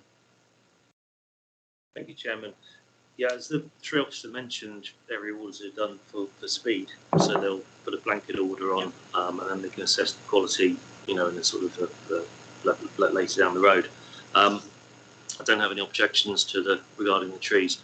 One thing that I did overlook when I looked through the report, though, was one objector mentioned about there's a change in fencing. Just have a bit of clarity on that. Why certain houses haven't got the same type of fencing and level of privacy. And apart from that, I'm happy. Thank you, Councillor Barron. That does tie in with Councillor Pedvin's question as well. So, great, thank you. Mr. Hodges, could you answer both of those, please? Both inquiries about the fencing being different in different parts of the site. Yes, thank you, Chairman. I believe the objector whose comment that you read out during the deputations is in referring to this boundary on the western side with Wetherby Close. So this is shown on the boundary treatments plan as railings up to 1.8 metres. So I believe there was concern expressed around security, but obviously at a 1.8 metre fence, this will be a typical height for a boundary treatment, and we wouldn't envisage any security concerns as a result of that. The reason, as I understand it, Chairman, is a number of reasons related to taking a different approach in here. You may not be able to see this on the side, but under this tree cover it says receptor site. So this part of the site is being provided as part of the biodiversity mitigation on the site. So the investigation of the protected species on the site revealed, I believe it's slow worms present, and this is the mitigation to ensure their habitat is retained. So I believe that's partly the reason. It may also be related to the fact that it's also going right through that tree belt, and it is also tricky to obviously install boundary treatments in and amongst that tree belt. So that's my understanding of why it's particularly different in that area there. But again, we wouldn't envisage any security issues as a result. You'll also see from the report that those window to window distances are comfortably over what we would normally expect. So we don't, again, envisage needing the fences for privacy in that particular location. And there is also, as we've said, a significant fall in the land. So between the properties here on the end of Wetherby Close, the land is falling, we've got a tree belt, and the block of flats is set down, partly cut in as well. Within the rest of the site, you have got a mixture of hedging, as the applicant has pointed out, and traditional close bore fences, as you would find on most residential estates, to define the back garden boundaries. So I hope that helps, Chairman. Thank you very much, Mr. Hodges. Councillor Barron Le Pedevin, are you happy with what you've heard from Mr. Hodges, sir? Yes. I'm happy to second the move if no one else has. So. Thank you, Councillor Barron. Appreciate that. Thank you. Councillor Bartlett. Thank you, Chair. Yeah, of course, I support the proposal, particularly because it is affordable housing, which is absolutely wonderful, actually. But I do have some questions regarding the independent living apartments and its design. It's a question really about the windows.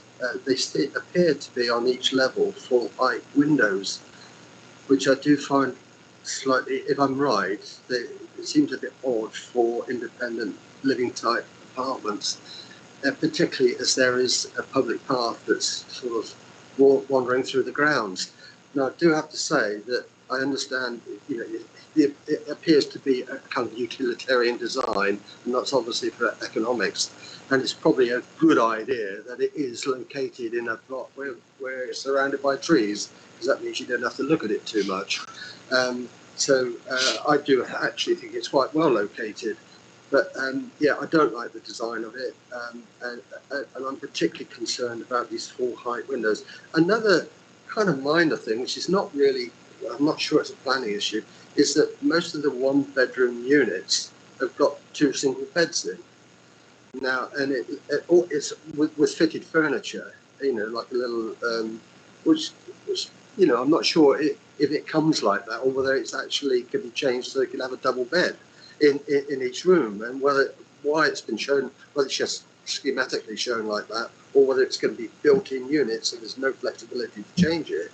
You know, there's 2 elderly people who've been sleeping together all their lives. They don't really want to be split up because they've gone into an independent living apartment. You see where I'm coming from? Absolutely. Although I don't think that's a planning issue. I think it's just a building control issue. So just a few little questions on that. I might as well carry on, I suppose, just talking about the development itself. Yeah, it looks to me to be bland and unwelcoming in appearance. There is an attempt to break it up a bit by using different colour roof tiles and different colour bricks on different blocks. But I think probably the design to keep it, you know, passive sort of house standard does sort of lean to creating this kind of odd-looking design that we're probably not quite used to. Yeah, you know, I thought we were trying to move away to a position where you couldn't actually tell a difference between a sort of affordable living housing estate and one that was private. You know, you know, you could mix the two together. But it's almost like we've got another sort of council estate being built here. And we're told that's appropriate for the area. Well, I don't know the area too particularly well, but you know, one would hope that affordable housing doesn't have to necessarily look to be identified as such nowadays. It should be able to fit in anywhere. But notwithstanding that, of course, I'm really delighted that we are getting affordable housing, and that is the overriding issue for me. So I will support the application, but I would like clarification on those points. Thank you. No problem. Thanks, Councillor Bartlett. Mr. Hodges. Thank you, Chairman. My understanding partly for the design of the scheme is, I'll go back to the aerial photo. In terms of the sense of using that area for a block of flats, that is the most sensible use of that area because of the constraints of the trees. We would have a lot of difficulty in providing houses in that location because of the difficulties in carving up these areas into individual gardens and having very substantial trees in individual gardens. So this makes best use of that land. However, my understanding is that, you know, the larger windows are to provide sufficient light into those properties because of the nature of the falling levels and the relationship with trees, which you can also see within the cross sections on the site. So it's a balance in order to provide adequate light outlook and living conditions for the occupiers. We accept this is a more contemporary design. We don't feel that's inappropriate in this particular location. And just in terms of the designs of the house types, Chairman, we don't feel from our view that they mark themselves out as being different. As you've heard, they're being built to a very high standard in terms of their energy efficiency. And this passive house standard is very, very low energy use. So the designs, that's partly driving the designs. And as you've heard from the architect, in terms of these slightly smaller openings. So it is actually being built to a very high standard, and we don't feel it would mark itself out as being different to the surrounding areas, such that we would be worried under as a reason for refusal, Chairman. Thank you, Ms. Hodges. Councillor Bartlett? Yeah, could you just clarify the full height window on the independent living apartments again? Because do any of those full height windows open directly into the bedrooms? Chair, I'd have to go back and double check against the floor plans, but could you give me a minute to open up the floor plan and then I'll kind of report back on that, Chair. Yeah, no problem. I'll move on to the next speaker while you're doing that, Mr. Hodges. Councillor Stribley. Thank you, Chairman. Really, most of my questions have been answered. I was concerned about the fencing, but on that issue, the representations referred to the proximity to Wetherby Close. Could we be shown on the plan which is Wetherby Close and where these railings are? And I'm assuming they are going to be vertical railings rather than horizontal ones. I'm not sure of that, but which is Wetherby Close, please? Could that be indicated? Chairman, it's on the far left of this slide, so that's the end of Wetherby Close here. Right. But apologies, did I drop out then? Yeah, you did. Sorry, I'm very sorry, Chairman. This is Wetherby Close here. So Can't see anything. Yes. Is it a marker or indicator? I can't see. Yeah, just that. It's on the Right, far okay. left of this slide. Thank you. Okay. Okay. Yes, thank you, Yeah. Chairman. Thank you very much. Any other members wishing to speak? Councillor Davies. Chairman. Yes, like everyone else, I welcome this. You know, BCP certainly needs more affordable housing. This is a wonderful opportunity. 110 is fantastic. And I think also that some of them are shared ownership really even enhances that. The problem I've got, one of the problems is with the urban design officer. Mr. Hodges has explained the reason windows where he said that, you know, that possibly they could be increased to improve the looks. But the one thing that concerns me is the parking. And he's suggesting that soft landscaping could lessen the compactness. And I wonder, you know, if some thought has been given to that, and if so, what is the plan? Mr. Hodges? Yes, Chairman. So my understanding is that the scheme has evolved and more soft landscaping has been introduced to break up these areas. Particularly, the urban design officer raised issues about a sort of dominance of frontage parking, and you'll see in here on, say, the northern site that these are broken up periodically with new trees. You've heard from the architect about these being a heavy standard, so will establish quicker, and it's in relation to that area there. And then if we look at the south side again, similar issues, is looking at breaking up these sort of parking areas, softening those up as part of the overall tree planting to be provided as part of the scheme. So it's a typical method of breaking up these developments in order to soften their impact and also provide greater biodiversity with the tree planting. So it has evolved, as my understanding, to address those issues. Thank you. And did you manage to look at the question that you were going to look at for Councillor Bartlett's place?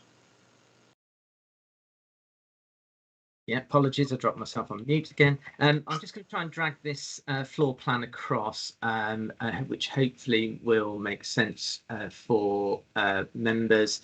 So this is a type of the apartment. So these windows, which you can see on the elevations in here, so they're serving a bedroom on part and then serving the main living, dining, kitchen area, and you would have the flats arranged around a central corridor on the inside. I hope, does that address the answer the question about the relationship between the windows and the living spaces, Chairman? Can I just, the window in the bedroom, is that a full height window, floor to ceiling type window? That's the question. Yeah, Chairman, if I just drop back, yeah, so it's these higher level windows in here. So that would be that bedroom window typically, and then this living space window here. So it's a taller than normal window. just think it's very odd having a full height window in a bedroom, particularly when it's occupied by people that may need assistance in their bedrooms, that's all. But, you know, I'm not an expert on these things, but it just seems very strange, particularly over 3 floors, when people are walking alongside that elevation through a public path, being able to look up into bedrooms with full height windows. Mr. Hodges, I wonder if this were to be granted, that we could either add a condition that we need to relook at the glazing, particularly for the bedrooms, or even put an informative note in to say that possibly the bottom section of those windows needs to be obscured just to prevent anything looking up. Potentially, Chairman. As I say, my only reservation is whether there is an overriding reason for that beyond design, and then there's a practical reason about the efficiency of the unit itself. So we can explore that, and altering that would be something that would not be significant in terms of the overall scheme itself, were it to be altered. So we can ask, we can ask that question, but if we would still want your ability to approve the application, Chair, whichever way we got to at the end of that process. I don't know if you would want to build in that we discussed with yourself and the Vice Chairman on that score. No, I think for me, I think you mentioned the efficiency of the building. To me, I actually think that the amenity for the people living there is more important on this case. I think their rights to a bit of privacy overweighs that being the efficiency of the building. I think, you know, if we're encouraging older people to downsize and to go into this accommodation, they need to be comfortable in their older age and to be able to live happily and not have to worry about somebody staring up at their windows every time they walk past. So I'd be quite insistent that we do get something out of the developers to say at least a minimum lower part of the window to be obscure glazing. Chairman. Thanks, Chairman. We'll explore that. Chairman, I absolutely agree with you on that, but I can't believe we would have full height windows that couldn't open. So presumably, therefore, you would be a sliding window and you would need a Juliet balcony or something for No, security. I think the top part of the windows can open, because it looks to me on the plan here, it looks like the window is split. Oh, right, okay. So I would be thinking that the top part of the window is an opening part. It's just that there is a long length window there as well. But I think the bottom part of that opening window could be obscure glazing, and I would see no reason myself why that couldn't be fitted. And it's very difficult to, yeah, if you want to put furniture up, it's got floor-to-ceiling windows. Thank you, Chair. Yeah, there is a sort of a contradiction as well in the report. I mean, there was a question over the size of the windows in the houses, and someone I think had asked for them to be made larger because they look a little small. The answer to that was they've been made small because of the passive house design requirement. Here we've got the opposite. The windows are actually bigger than they would normally be, and yet we're still saying passive house standard. So there is a contradiction in my mind technically, but it's the real issue is about living in a bedroom, particularly with elderly people, and the privacy afforded to them. Yeah. But you know, I think it does need to look at. I'm not sure how we can condition it or put a note, and I'd take the officer's advice on that one. Yeah, I'm going to ask Artemis to come in if she would. Thank you. Thank you, Chair. Just to say that if members do feel more comfortable to condition that the lower half of those windows are obscure glazed, we can add that on as a condition.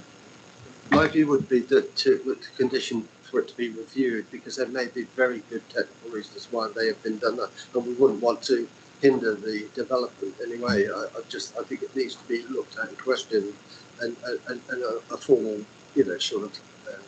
That's all. Sure. Thank you, Chair. If you wanted to delegate that to us at review, then that's something that we can do. You happy with that? After. Absolutely. Okay. Yeah, I'm happy with that. Okay. Thank you for that, members. Would anyone like to come back before we move? Councillor Barron. Yeah, I don't actually think it's particularly unusual to have floor-to-ceiling windows in bedrooms. It really isn't. If you look around, there's plenty out there. There's things that people can do. You know, they can have nets. They can do window film. You know, you don't tend to be in your bedroom with curtains wide open in the evening, you know, that kind of thing. So I'm not overly concerned about that personally. Thank you. Thank you, Councillor Brown.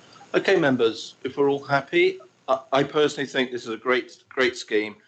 I think it's something that we desperately need. I congratulate PHP for what they're doing on this. I think they've worked really hard along with the officers to get this scheme coming forward. It's something that I know previous Pool Council always wanted to happen, and I'm really glad that that has happened. The area deserves housing. How many times do we bang on about that in this room?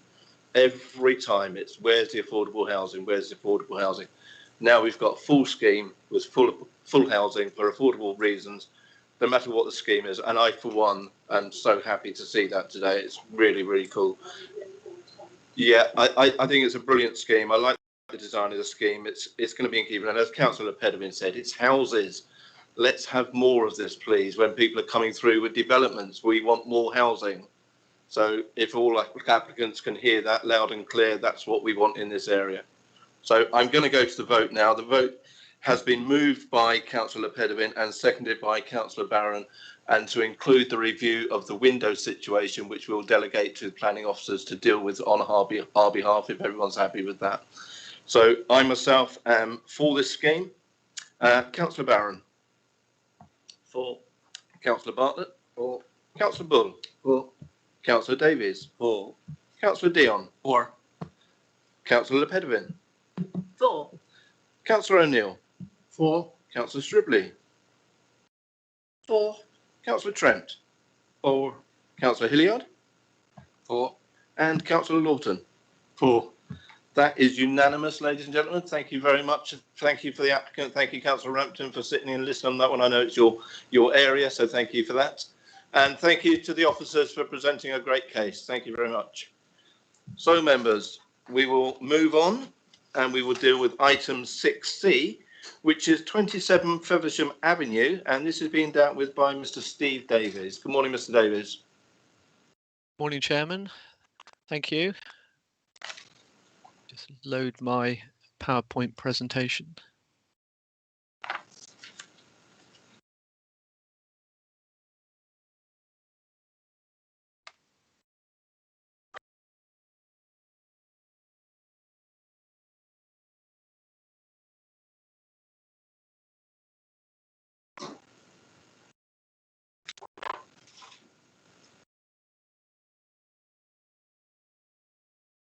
Bear with me, I think I'm nearly there.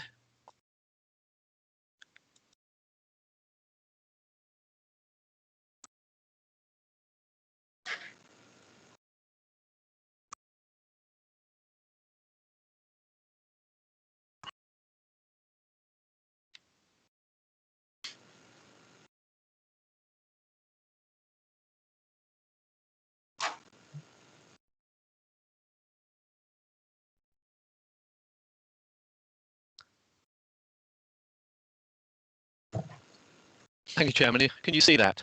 We can. Thank you, Mr. Davies. Excellent. Sorry about the delay. Yes, Chairman, this is an application in the Queen's Park ward for change of use of part of a dwelling house and garage into a microbrewery. As you can see, it's an existing use that's there at the moment, so this is a retrospective application. It's in a wholly residential area, large properties with large gardens well spaced apart. This is the aerial view. You can see it's a fairly leafy suburb, and you can see the business is existing already, and the nightlife brewing icon is on the Google Street Map already there. It's a domestic garage. The original proposal included a rear extension, which is shown in purple there, although the applicant has now deleted that from the application because I was not prepared to support that aspect. This is the garage on the left-hand side there. You can see it in the background with the roller shutter doors. As you can see from the outside, it looks just like a domestic garage. This is from the neighbour's property, and you can see it's quite well screened from the neighbour in terms of windows. There's no windows or openings, so the neighbour sees a blank garage wall. This is the proposed layout, and you can see there's some brewing kettles at the top there and some fermentation vats at the bottom there. This plan shows the original layout of 6, although if you can see there's only 4 brewing vats on the right hand side there.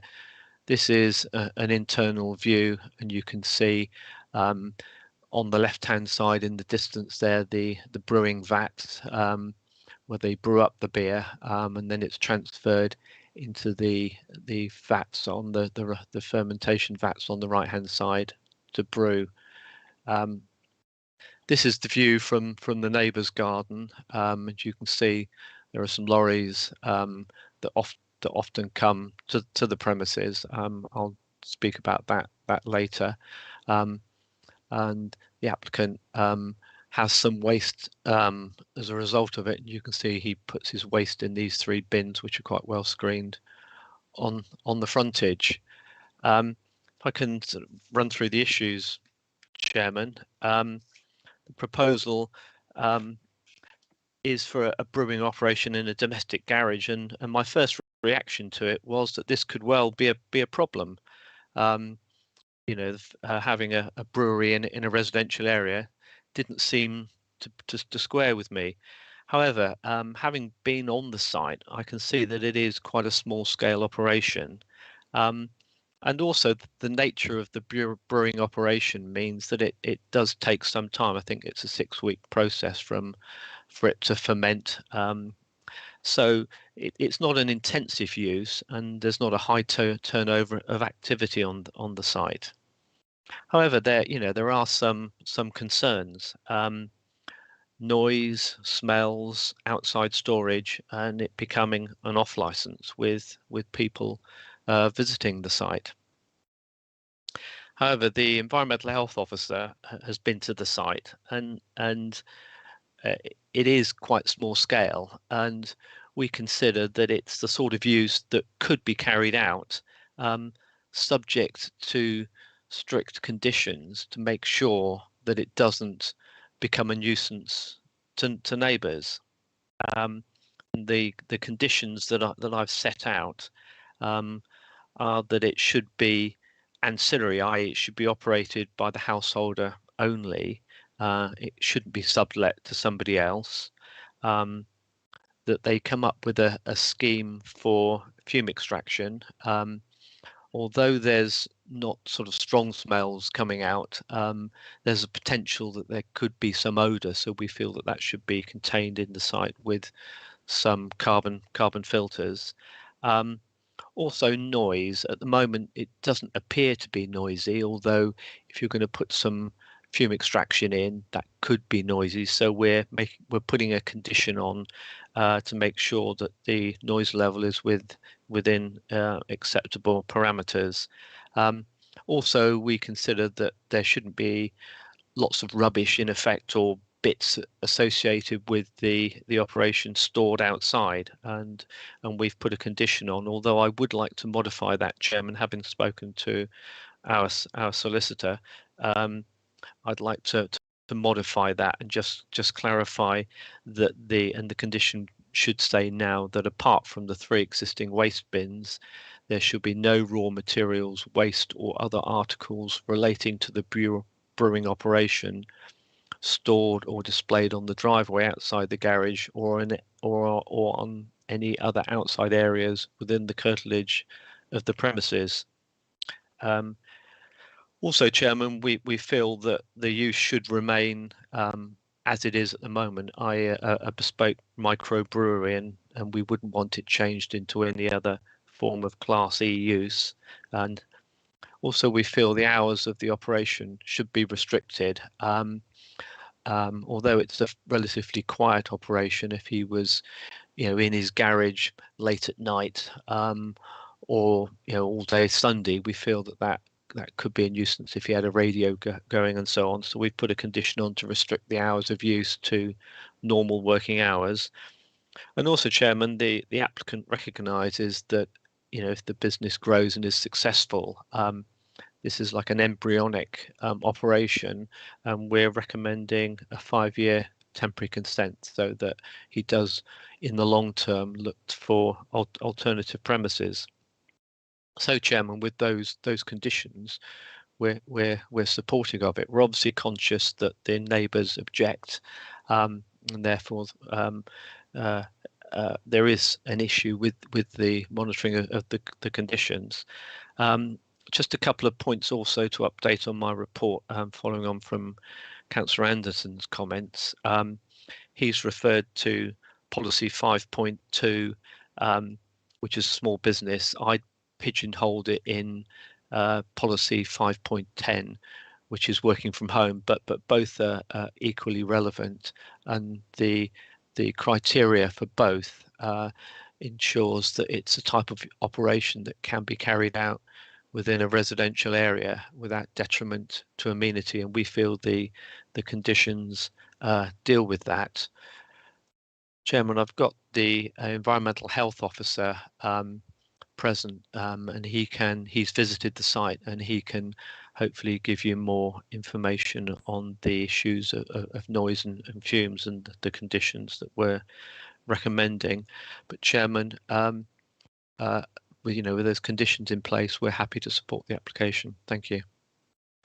Thank you, Mr. Davies, and thank you for having the environmental health officer present. We'll come to him if and when members feel they need some questions answered. Thank you. Mr. Harrod.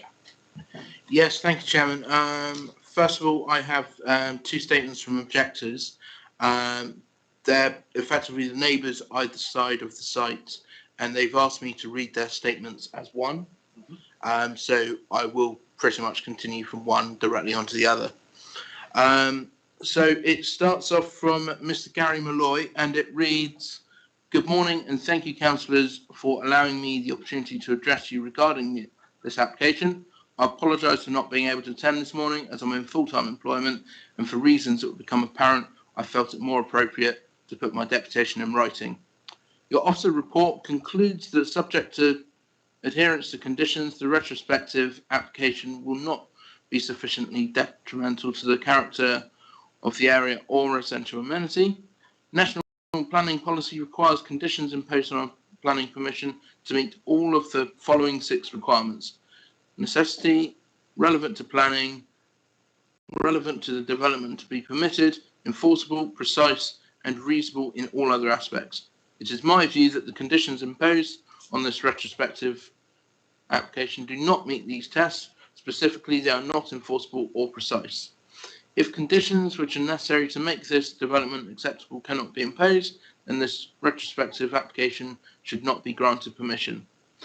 I do not take issue with condition 3, but I note the offer of additional mitigation measures, for example, carbon filtered extraction hoods, from the appellant seems to have been exclusively tied to their wish to gain permission for an extension, page 138 of the report. As we know from the report, the extension has been abandoned. Where will this leave mitigation measures? Condition 4 replies noise to be at least 5 decibels below the pre-existing background levels by reference to the BS 4142 standard. I do not have access to the standard, but I do not understand how the pre-existing background level, would this be the use of a dwelling house or the unauthorised commercial use, can be determined without a noise survey. The information should have been provided to you by the applicant and is not in front of you today. Furthermore, I do not understand, unlike the wording of condition 3, why no details are to be submitted and approved by the local planning authority. I do not see how this condition is enforceable in the absence of this requirement, and ideally a noise survey which has been independently assessed and approved by your environmental health officer. Condition 5 requires no goods to be stored outside. Paragraph 25 of the report confirms this would not apply to items deemed in transit. This is not an enforceable condition because there is no way of knowing during a visit whether items were being stored outside or whether the applicant would seek to rely on the in-transit exclusion clause. For the reasons outlined above, I do not consider conditions can be applied to make this retrospective application acceptable in planning terms. I've demonstrated why I consider these conditions do not meet the required tests. So moving on to the part from Ms. Natalie Jones. She writes, turning now to residential amenity, I feel that the report has significantly underplayed the impact of the retrospective application. The use is already having a detrimental impact upon my family's home life through noise, odour and deliveries which go beyond any normal use of a dwelling house. The brewery use is set to intensify now the applicant has a bar open nearby. For example, in paragraph 5, members are advised that this use creates little more activity and nuisance than the typical dwelling house. There is no evidence to back up this assertion. I would also ask you to remember that most home-based businesses do not even require planning permission. The fact that this use does demonstrate that a significant and material change in use has occurred, which goes beyond the little more activity. Another example is in the concluding remarks at paragraph 33.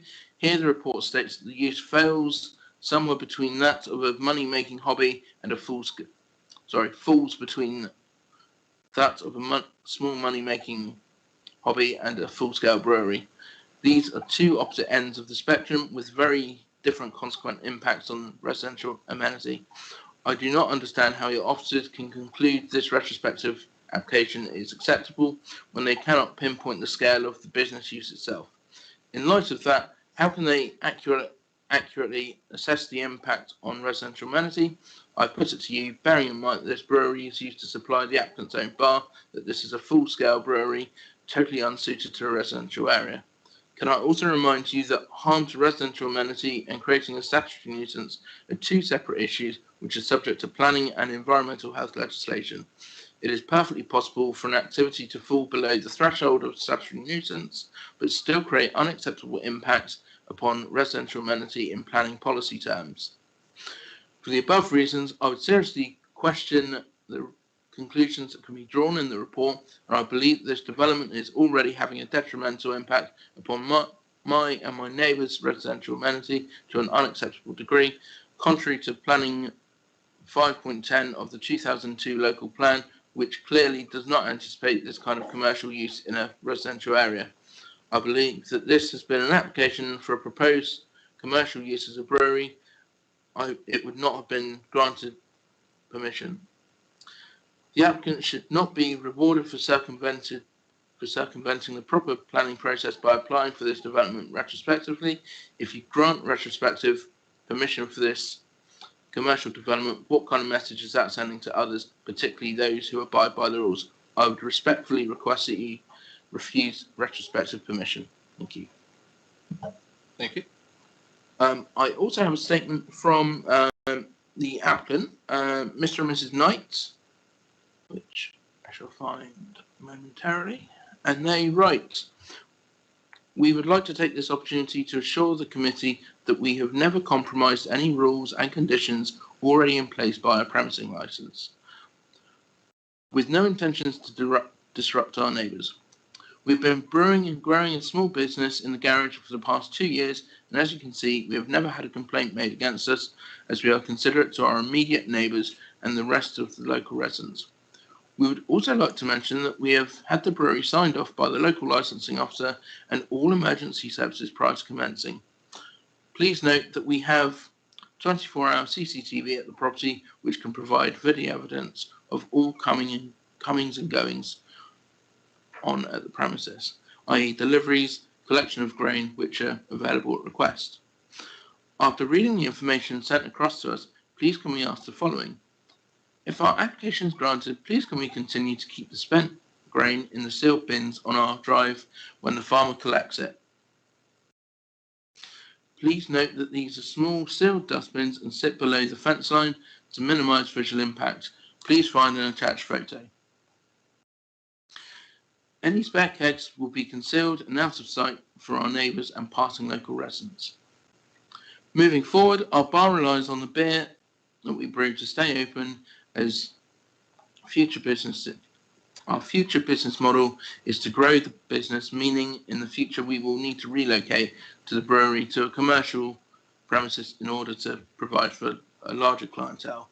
On a more positive note, we have recently received notification from the world's largest online brewing app, Untapped, that we have ranked in the top 10 nano breweries in the UK. We appreciate the consideration of our application and look forward to hearing from you. Thank you. We also have Councillor Mark Anderson, who's going to join us via Teams. Councillor Anderson. Thank you, Chairman. I'll just get up my statement.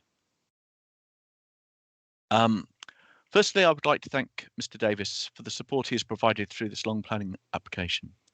I do, however, believe that Local Plan Policy 5.2, the Local Planning Authority will grant planning permission for development and expansion of small business premises throughout the plan area where there is no detriment to the amenity of the area or the neighbouring occupiers.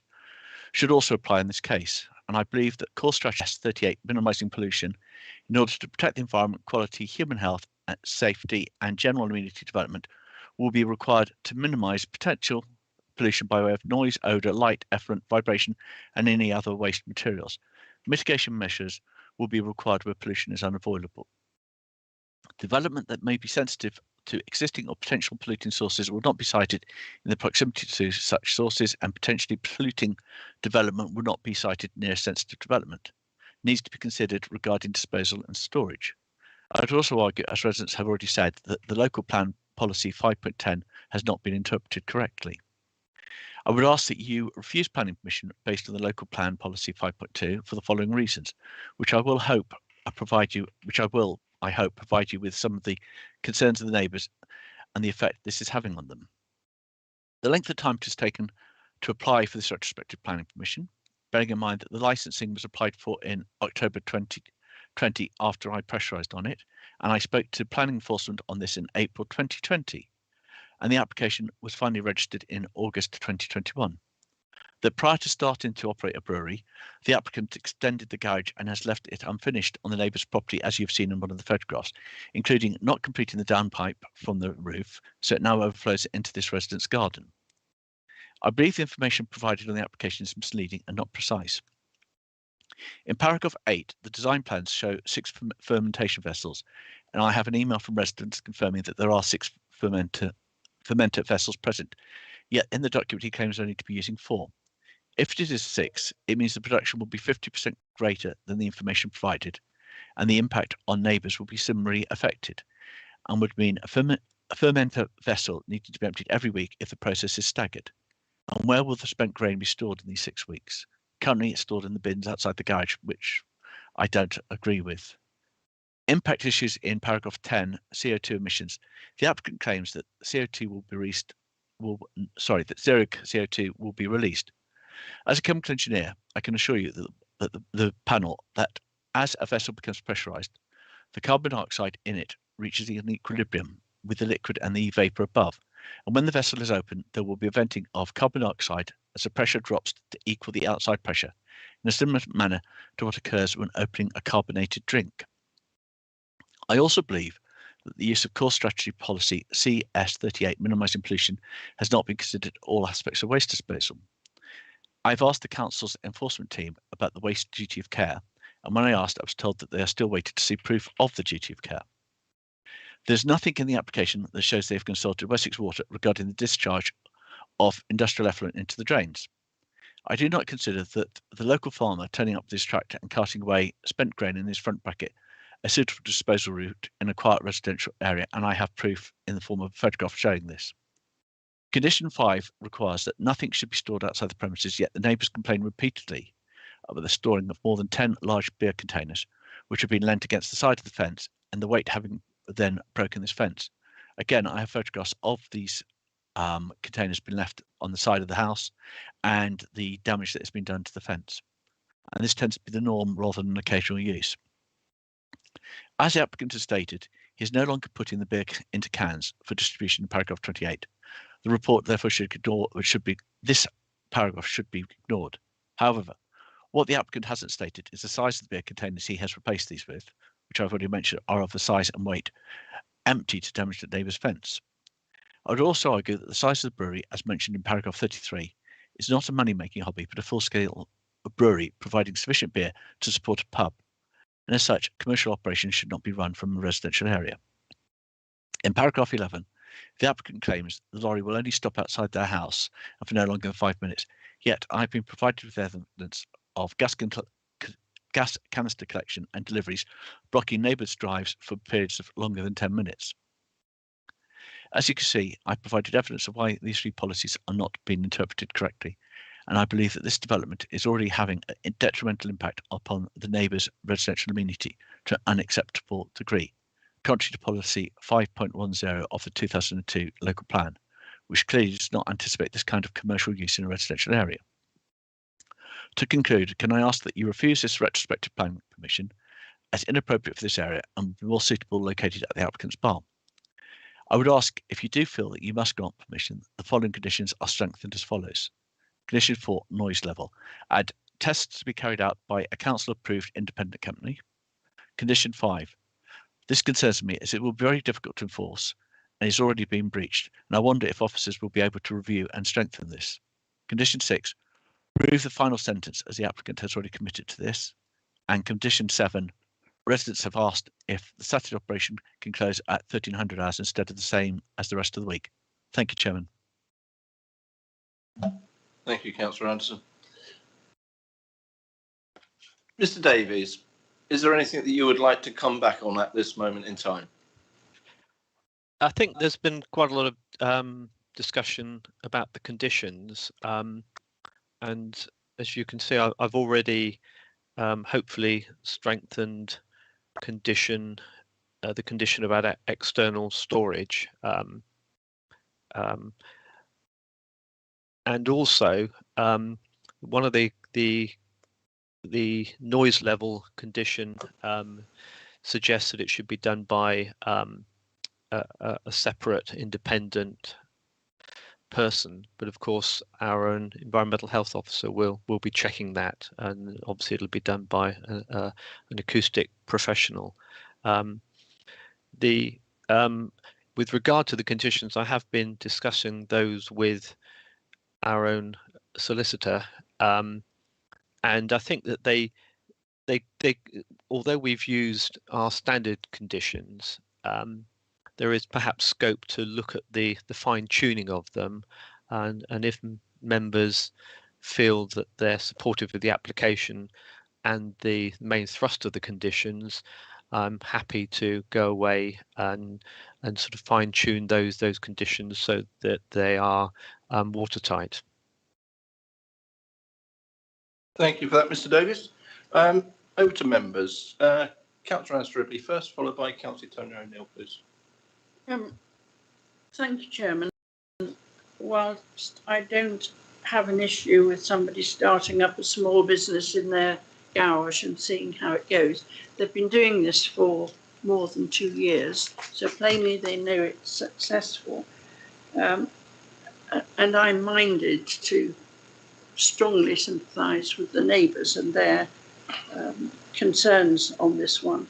However, I think if the committee is minded to grant, I would want to see it for a 3-year temporary extension rather than 5 years, because how long do you need to make sure it is successful or find alternative accommodation? Plainly, it is successful.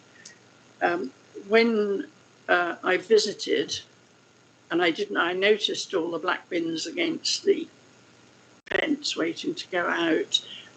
My impression was that there was more than 3. I thought there were 5, but I didn't actually make a note, so I can't be certain.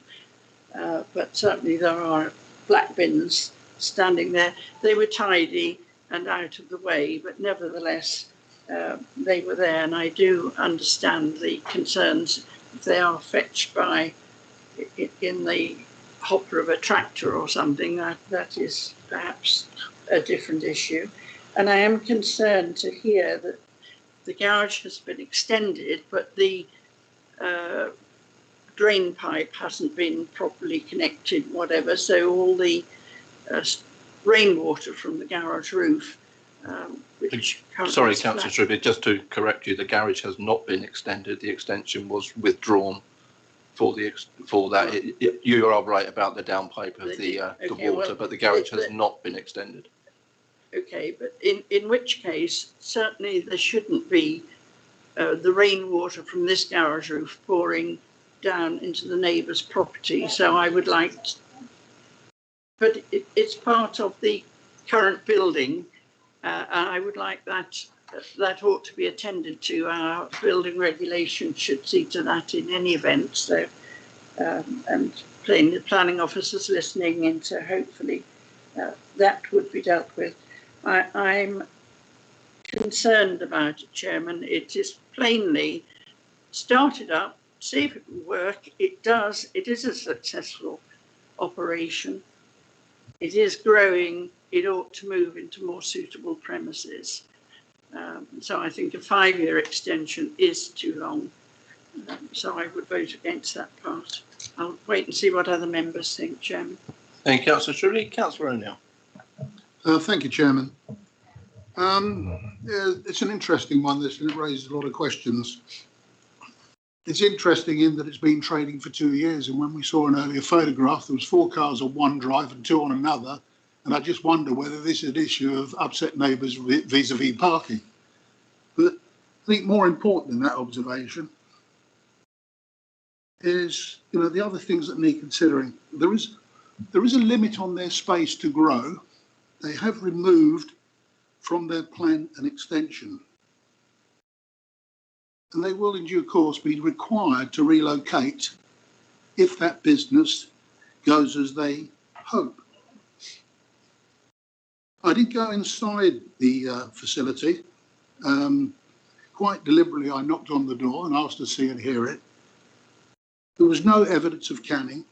There was no serious noise, and yet the brewing process was functioning. There were no significant smells. And I must admit, I was delighted to observe the professionalism and the clinical nature of the setup. It's actually quite impressive. On top of that, I don't disagree with the officer's interpretation of what needs to be conditioned, and I don't disagree with his observation about Rule 5.10. Indeed, I'm aware of CD business being operated from a garage. Somebody's marketing privately, selling on CDs, so they're running a distribution network from their garage. I'd say that was home working. I'm also aware of somebody else who's setting up a beauty product business from their garage. Again, I would say that was home working. So I suppose in summary, no canning, no serious noise, no significant smells. The effluent waste from the brewing process is not significant. It is liquid. And in fact, I'm sure Wessex Water staff would be delighted to get beer down their tube. So all in all, given those facts, given the fact that I've been there, given that this is an emergent business that if it grows, and I hope it does, it will have to move premise, currently is supplying a pub that they have set up. And I thought the whole area was well controlled, including the bins, including the waste, which was sealed as well for collection. Street deliveries, grocery deliveries, Amazon deliveries are a future of everyday life. And this is an intermittent collection and delivery service to that garage. I have no issue with it. Thank you, Chairman. Thank you, Councillor O'Neill. Councillor Steve Barron, please. Thank you, Chairman. Yeah, I actually have some sympathy here for the applicant. Saying that you never know what goes on behind closed doors applies here, because you really wouldn't know driving down that road what goes on. Regarding the trucks, delivering, I just wonder if people would have objection if it was Harrods truck dropping off a sofa. A 7.5 ton truck could legally park there all day long. He's not running a beer garden in his drive. It's not. I don't think it's unreasonable. I think small startups like this should be encouraged, and we shouldn't force the applicant into an expensive commercial unit unnecessarily. Many good businesses have started from home, and I support this application.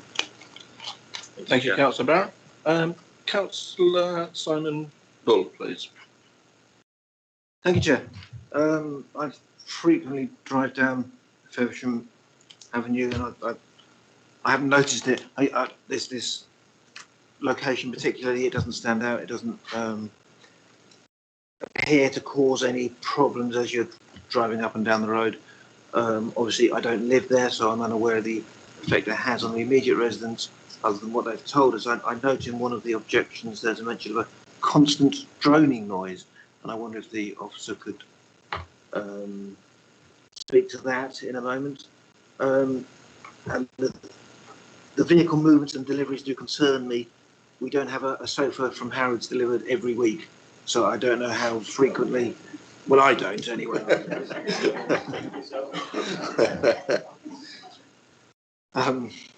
MFI deliver as well, Councillor. I said MFI deliver weekly as well. You're okay. No, absolutely. So if it's a frequent delivery every week, I can see how that could be annoying. If it's a daily delivery, that would be very annoying. If it's a daily delivery at 7 o'clock every morning, that would be very annoying. I don't know, looking at the hours of opening, 7 to 7 during the week seems reasonable. At the weekend, I would question whether 7 on a Saturday morning, if it's every week, would be appropriate. So that's something I'd like to look at. I also agree on this rare occasion with Councillor Stribley that 3 years would be something I would support, having a 3-year temporary condition. But yeah, if the officer could speak about the droning noise, that would be. Yeah, thank you. I'm going to bring in Councillor Trent first, and then I'll come back and we'll call in the environmental health officer then, so he can explain a few of his points. Yeah, Councillor Trent.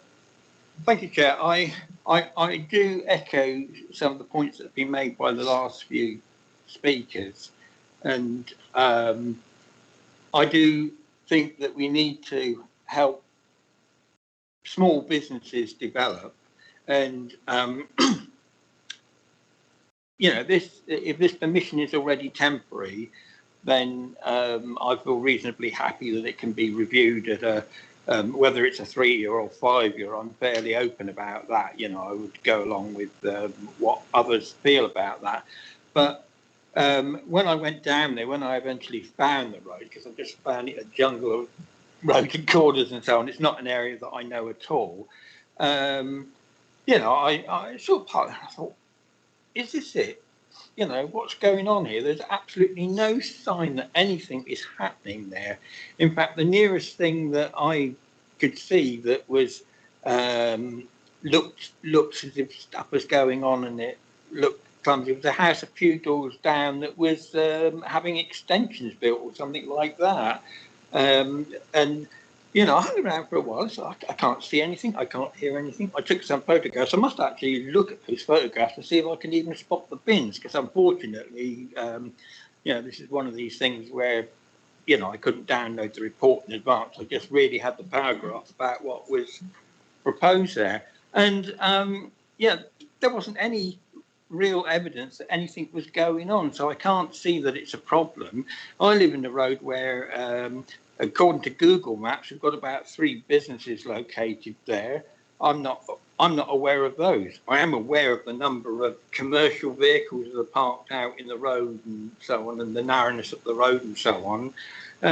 This road didn't have anything like that. So, you know, I'm wondering whether they're judging disturbance at a higher level than others might be, or at a lower level than others might be. And the only other comment I would say at the end of it is I would quite like the ward councillor to tell me how on earth he can ever get any response from anyone on planning enforcement, because I've had issues like that. Okay, Councillor Trent, yeah, I don't think that's for this. Yeah, but you know, there is a point, you know, that you know, the garage thing, I thought, yeah, that echoes something that I've had to take up a couple of times and not had any success getting anyone to take up. But that's an aside point. But as I say, I can't see anything that caused me concern on a random visit, and it is random. And you know, we should be helping people with start-up businesses. The temporary nature of the permission actually says a lot, and if it's properly monitored, then you know, I'm sure that if it became something bigger than it is, they would seek suitable premises to expand to. Thank you very much, Councillor Trent. Before I bring Councillor Bartlett in, if that's okay with you, Councillor Bartlett, do you have questions for the environmental health? In that case, go ahead first, please.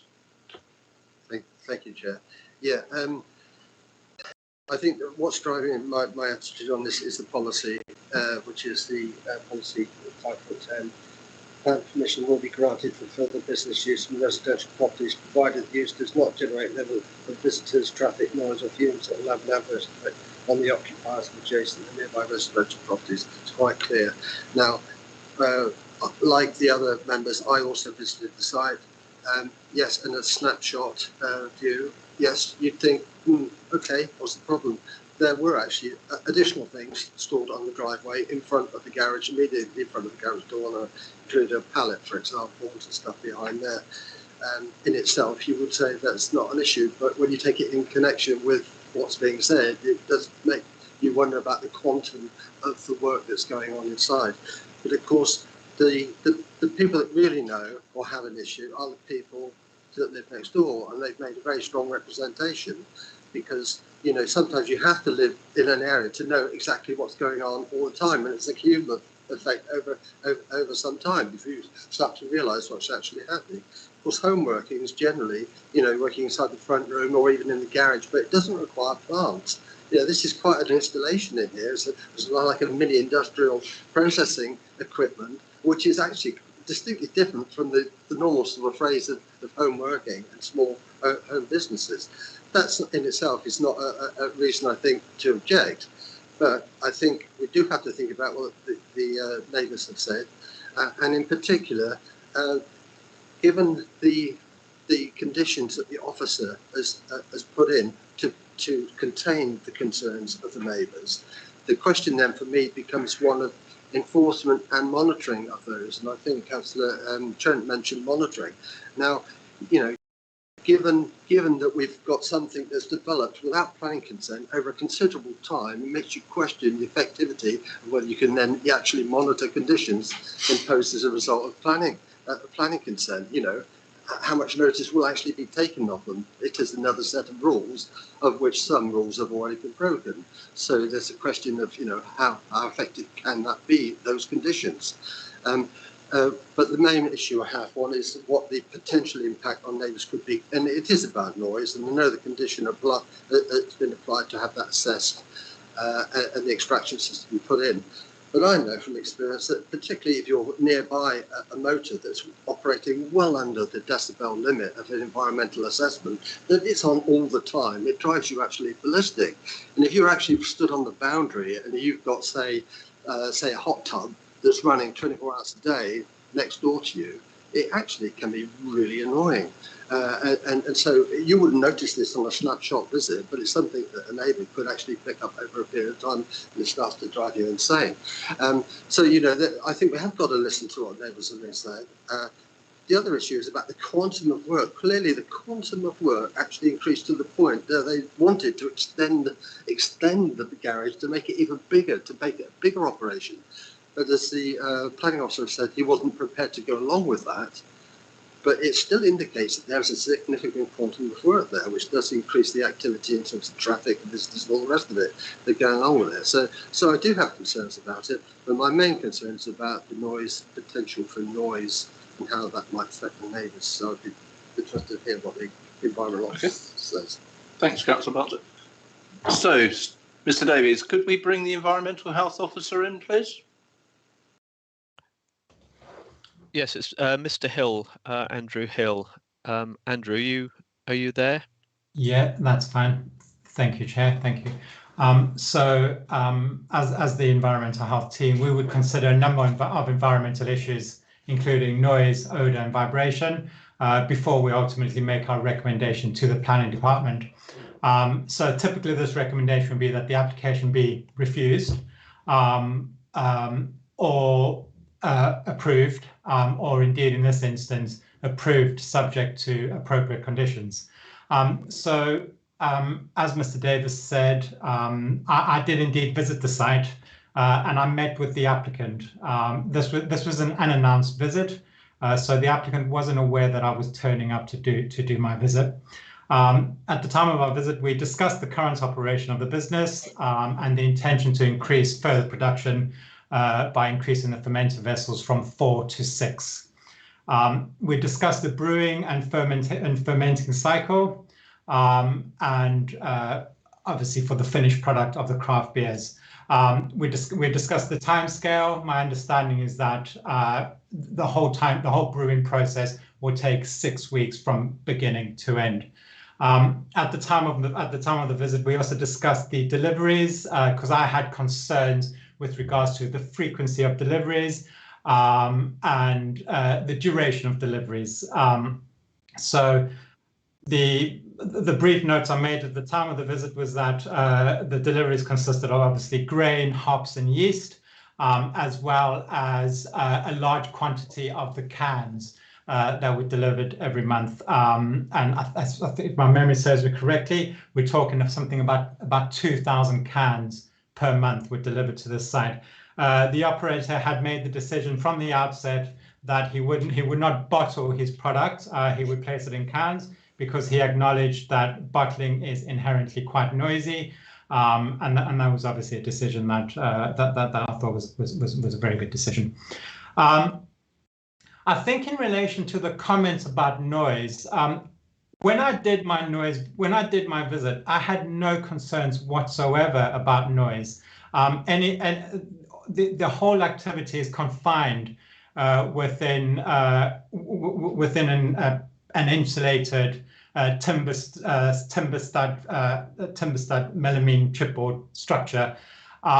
With a garage door open. Now, at the time of my visit, it was a particularly warm day. The garage door was open. The applicant did advise me that normally the garage door isn't open, but even with the garage door open, I had no concerns with regards to breakout noise.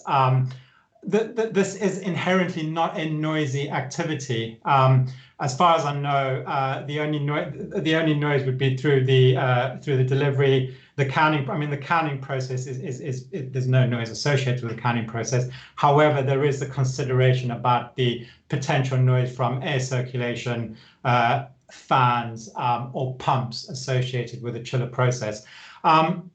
I think there was a comment made earlier about a constant droning noise, and I have to say I did not witness that. I could not hear a droning noise.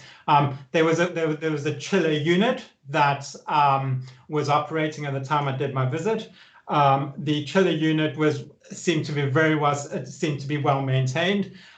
So there was no sort of characteristic. You know, sometimes if you have a chiller unit that's not very well maintained, you get that characteristic fan noise that could result in sort of droning, that low frequency noise which could travel quite far, and that sometimes you get that droning noise. So I think I could not witness any droning noise whatsoever. I think I have to make a comment as well at this stage that when I did the visit, I thought that the premise was very well run from a food hygiene point of view. It was absolutely immaculate. I know we're not considering food hygiene, but I think the business was very well run.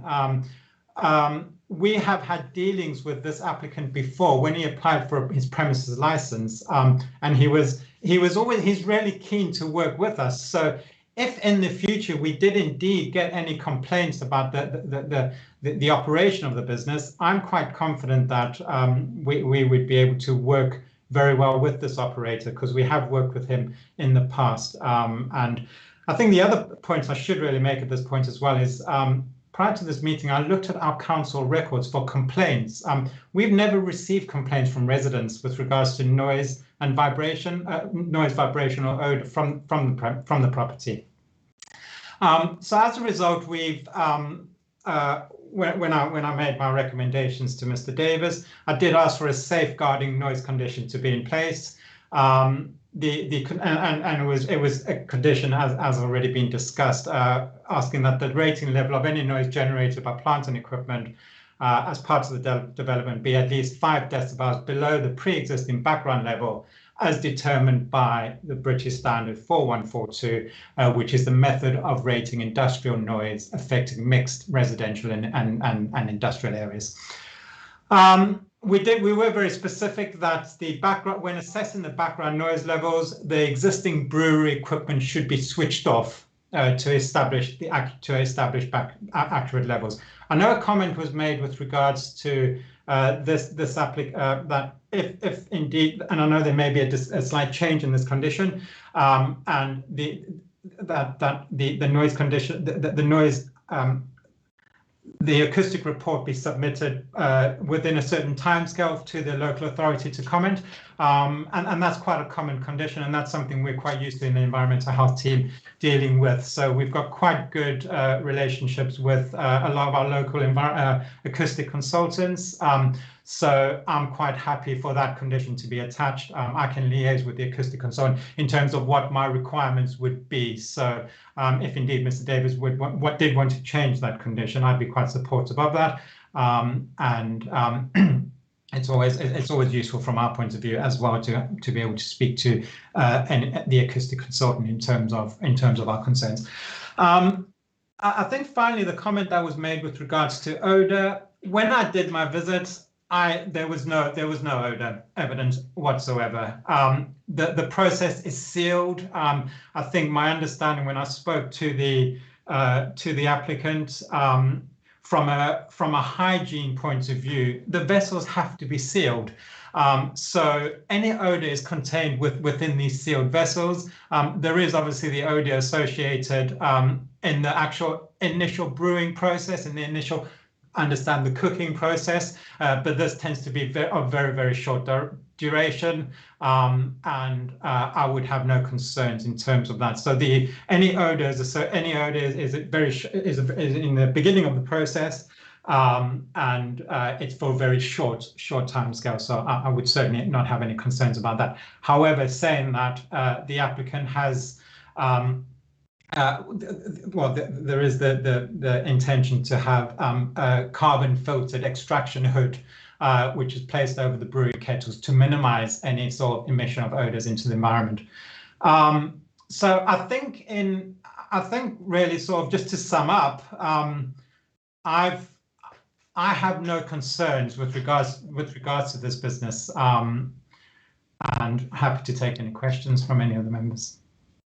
Thank you, Mr. Hill. Appreciate that. Councillor Bartlett.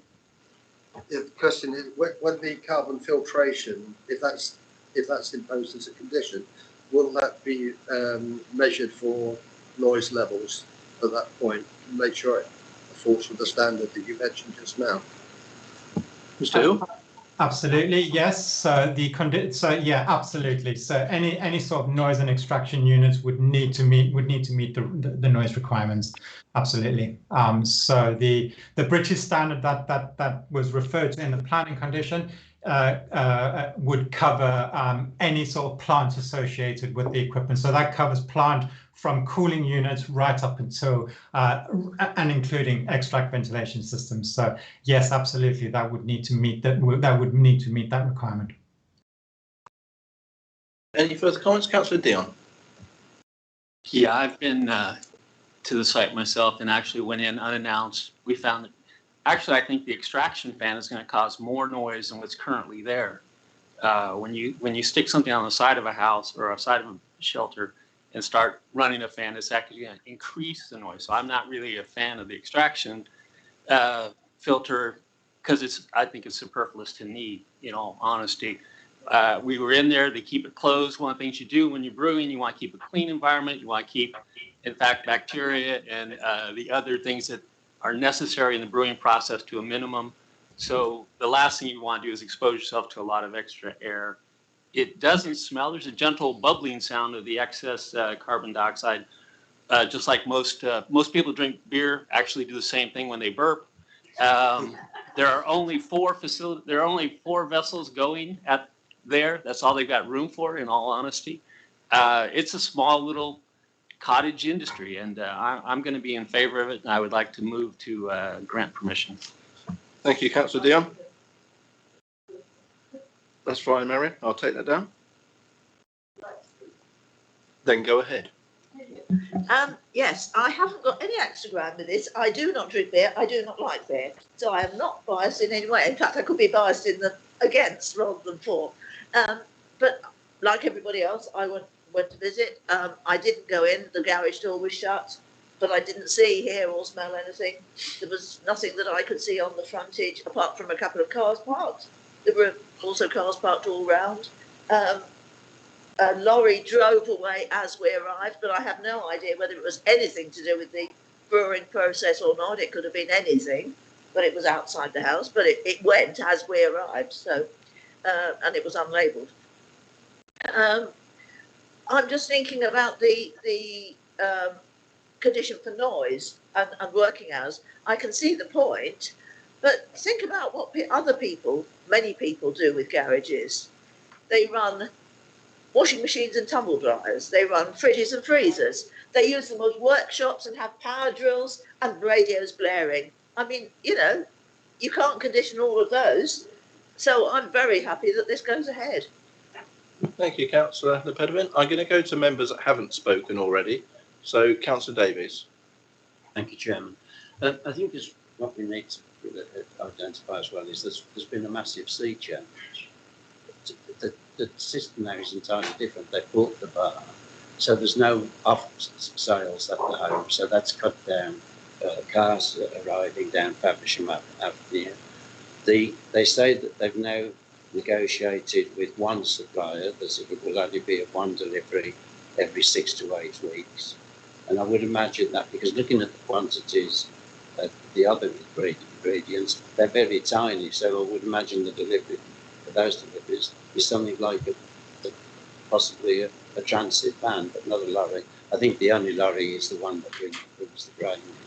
And I think they've got a good system with the local dairy farmer that deconcentrates away the waste. So I don't see any problems with it. In actual fact, I've got to say, I've got a friend that lives not far from Faversham, so I, very often go down there. And I didn't realise that there was a brewery there. If you go further down the road, I think that, there's a residents there, they must own a corner store or something, because I have seen the grocery stores, all packed in houses. So, but as I say, I've never been aware that there's a brewery. And when I visited the site, like everybody else, it was quiet. There was no odour, immaculately kept. So I certainly would support it. Thank you, Councillor Davies. Councillor Hilliard, please. Thank you, Chairman. Obviously, this is a retrospective application, and I think this is brought one of the objectors raised a question. We never like to see retrospective, so I'd be interested for the officer, probably the environmental health officer, to when does a hobby become a business? Is it when its sales are involved or whatever? Because I'm sure there's lots of hobbies could be producing as much beer as this, and would we need to see it? So yeah, there's no objections to the environmental health, but it's just interesting to know that classification. Thank you. Thank you. Mr. Hill, are you able to answer that question? I'm sorry, I can't. I'm glad, because I'd be asking about the amount of cakes that I make, whether I need to start declaring those as well.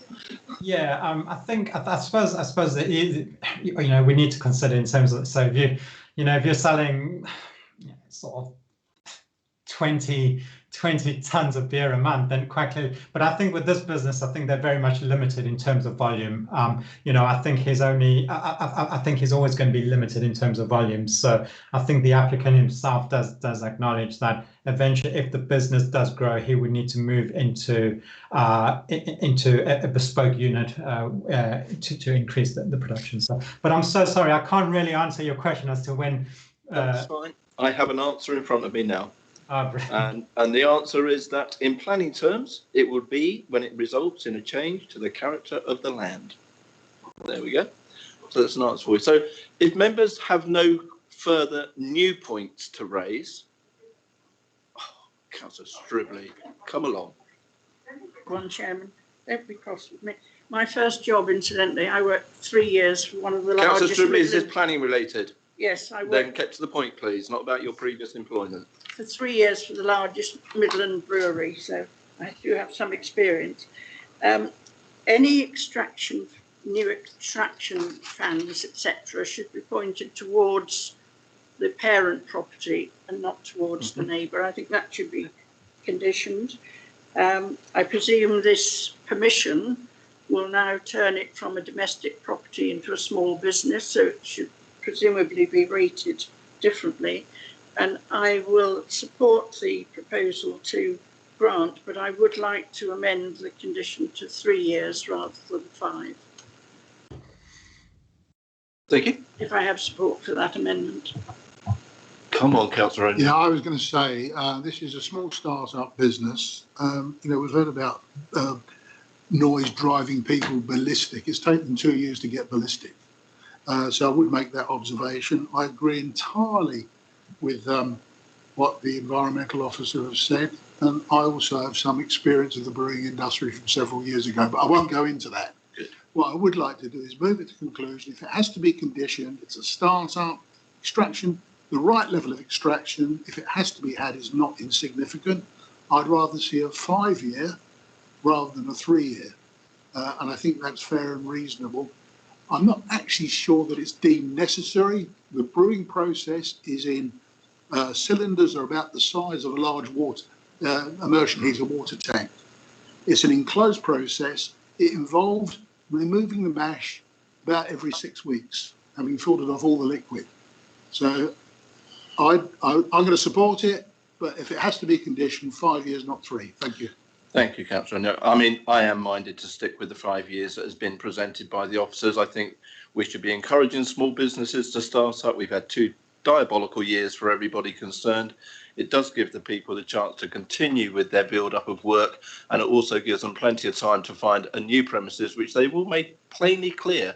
If the business succeeds, that is what they will do. And I don't think that we, as local authority, have the right to stop people and hindering them from trying to enhance their business and enhance the economy. I'm quite happy with the 5-year temporary use, and that is a temporary use for that reason only, and that will move. If they move premises, that temporary use ceases. So a new incoming person could not carry on with that property. So I'm happy with that. I will go back to the mover, which was Councillor Dion. Are you happy with 3 or 5, Councillor Dion? Yeah, I'd go with 5 as currently stands. Thank you. And Councillor Lepedevin? Yeah, I'd go with 5. You'll go with second that. And thank you very much. So there being no further comments to be made on this one, members, we do have a move to grant the application with, and just before we go, I'll say thank you to Mr. Hill. I know from my years of working within licensing that the environmental health team do a fantastic job on monitoring noise and smells from licensed premises. And we have to bear in mind that for the neighbours, they now have 2 forms of ability to make complaints if there are any further ones. They have the planning enforcement side, but they also have the licensing side. Don't forget that if there is a problem coming from a licensed premises, they can call in for a review of that license, and they can call in for a review of any conditions on that. And that's something that we need to do. Councillor O'Neill. I'm saying I think the legal advisor was trying to come in, Chairman. Not sure we need him. Mr. Firth. Chair, first of all, I wasn't sure what happened to the amendment position that was originally put forward and whether that was seconded, and that needs to be considered. No, it wasn't. That's cancelled. And Chairman, the other thing was obviously there were other discussions about conditions and looking at the noise condition and whether or not the the proposer wanted to take that on board or not. No, we're happy with what the environmental health officers are doing at present. Thank you, Chairman. Thank you. So we'll move forward with the move to grant this one. And myself, I am for. And Councillor Barron. For. Councillor Bartlett. For. Councillor Bull. For. Councillor Davies. For. Councillor Dion. For. Councillor Lepedevin. For. Councillor O'Neill. For. Councillor Stribley. For. Councillor Trent. For. Councillor Hilliard. For. And Councillor Lawton. For. Thank you very much, members. That is unanimous. Therefore, that is granted, and we wish the people good luck. But I also remind the neighbours that you do have the rights if you need them under licensing and planning. Members, it is 12:48. I'm minded that we only have one further application to deal with. I'm minded to carry on. I know it's going to take us past our normal 1 o'clock lunch period, but it is the last one. So if members are happy, we'll continue. But if you want a 2-minute comfort break, more than happy for you to have that as well. Yep, 2-minute comfort break granted, please.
Welcome back. Thank you for the short interruption there.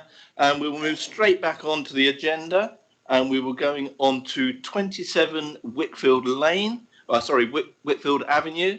And I would ask for the presentation to be put in front of us, please. Thank you, Chairman. Just bear with me a moment whilst I. Thank you. Just bear with me a moment whilst I share my screen with you. Yeah, no problem.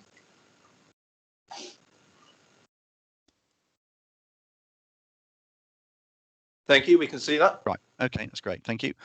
Right. The current application before you now is at 27 Whitfield Avenue, and that is to raise the roof to create a two-storey dwelling, along with ground floor extensions to the rear and side of the property and an enlarged driveway. And on this slide, you'll see the location plan of the property. Here's number 27 Whitfield Avenue, and just for a bit of context, as an aerial view showing the property at this location here, the Wick Lane car park just here, and the town centre is off to the northeast across here. And again, for a bit more context, here's a photograph of the front of the site, and number 27 is this property just here. And to the left-hand side, we can see an existing dormered bungalow. The proposals would involve raising the ridge slightly and bringing this hip forward into a gable and adding dormer windows to either side. And across the road, this is almost directly opposite the application site. You can see another similar style to the one across the road, another dormer bungalow, which has recently been completed. And here's another view of number 27, just to show the side, where here's the existing garage and again an existing dormer window with clear glazed windows to the side. And this next slide shows the view from the rear of the site, looking towards the rear boundary with the neighbouring property. You can see a brick wall with the fence behind. And this next one has been taken from the neighbouring occupier's garden, just to show the site, which is marked with the red arrow. So here's the existing hipped roof and the dormer window to the side. The proposal would see this part of the roof pushed back, turned into a gable with windows inserted, and again dormers to either side with an extension to the rear and to the side of that property. And again, this is looking towards the site from a seating area to the rear of the neighbouring property, which is just out of shot to the right. And the red arrow marks the site. And in this one, you can also see number 29 Whitfield Avenue, which has 3 dormer windows to the rear. This view has been taken from an upstairs window of the neighbouring property, just as a view along the garden, where you can see a sitting area to the rear, to the bottom of the garden, and you again can see the site of the proposal with the red arrow. You can see the existing roof, and the extensions proposed would be ground floor to the rear, just here. And the seating area that the previous slide showed is just out of shot to the left. Moving on to the existing elevations, here we can see the existing front elevation showing the garage, which will be removed to make way for the wraparound side and rear extension. And the rear elevation, this element will be removed, and the roof from the side elevation will be shortened, and the gable will be pushed back. We better see that on the proposed elevations, where the front elevation, you can see the new gable, dormer windows to either side, which will have high level windows in, and to the rear you can see the new gable, which I say has been pushed further from the boundary, and the new rear extension and the side element here. And the existing floor plans, again the garage to be removed, and the existing rear extensions, which will also be removed. And onto the proposed floor plans. Here we can see again the new rear element and the side element in this location. And the upstairs floor plan you can see with 2 bedrooms to the rear with the new windows that will feature in the gable.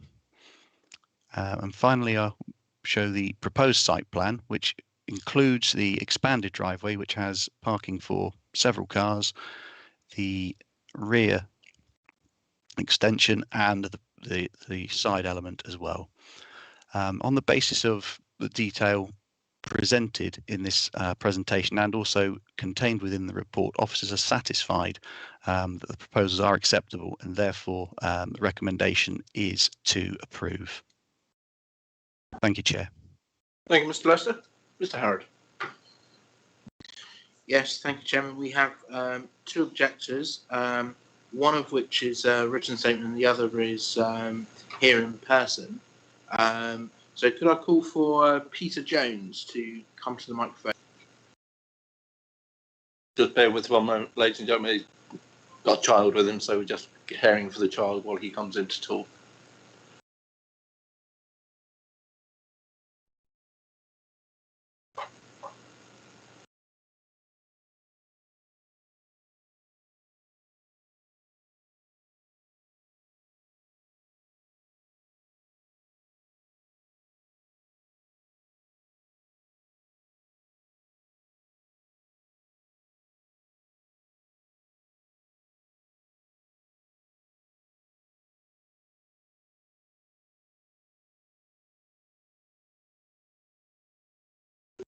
Yeah, end one, please, Mr. Lester.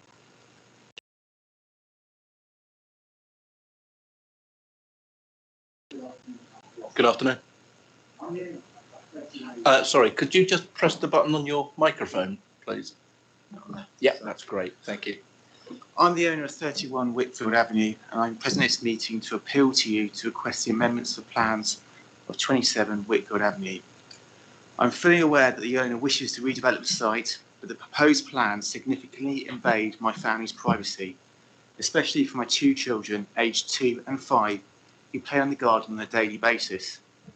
Our privacy will not only be breached in the garden, but development will mean that the owners of 27 Whitfield Avenue will be able to look directly into our house, which includes bedrooms and our kitchen.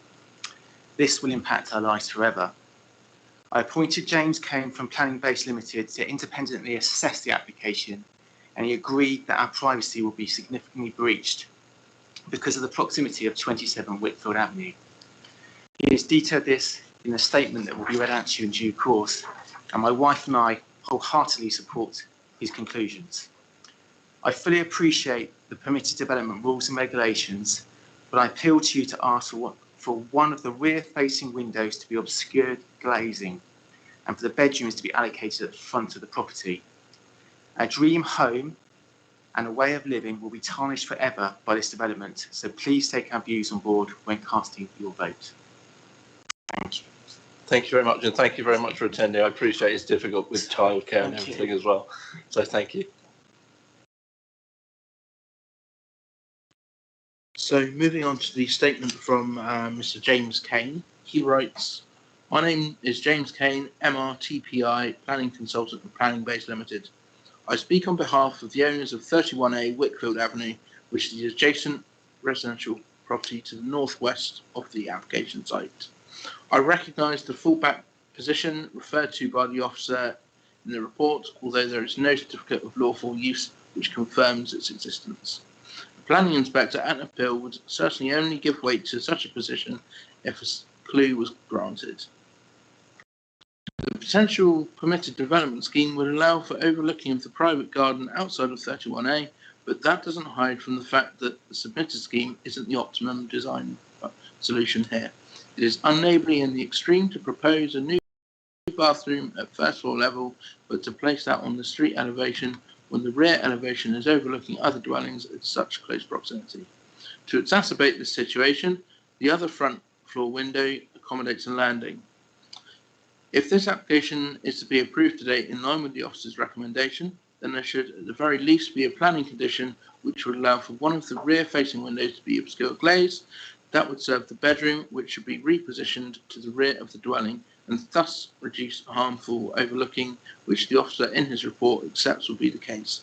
See bottom of the second page where the officer confirms there would only be overlooking of the seating area, and therefore the only way that the scheme can be justified is to look at the PD fallback option. Furthermore, the landing should be located at the rear of the dwelling, again to reduce further harmful overlooking. All that is required is to locate the bedrooms at the front of the property, and that would go some way in reducing the overlooking impact upon 31A. If there is a design solution that can ensure this, then why can't the local planning authority press for that? The fallback position is not relevant to this decision. Should members agree that the first floor layout should be swapped around in order to reduce harm to the neighbours, then the mechanism is to insist upon a condition to obscure glaze at least one of the rear first floor windows. What is the point of policy HE2 if there is an opportunity for the local planning authority to protect neighbouring amenity by insisting that the around first floor layout? HE2 states the need to minimise general disturbance to amenity, and that is what the layout swap would achieve. Thank you. Thank you, Mr. Harris. I understand that we also have a supporter here. It's Mr. Stevens. Yep.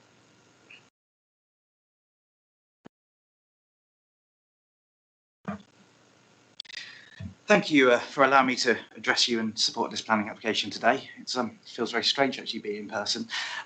My clients purchased this very dated property in 2019 with the intention of it becoming their long-term home, as the owner grew up in Christchurch and would like to live back in the area. The proposal is to allow for the extension of the existing dwelling along with raising the ridge height to allow for the habitable accommodation within the roof space. The existing chalet bungalow is very tired, and the proposal is remodel the property in line with the evolving street scene and architectural design which now forms the character of Whitfield Avenue. A pre-app was submitted initially to the planning department for a replacement dwelling.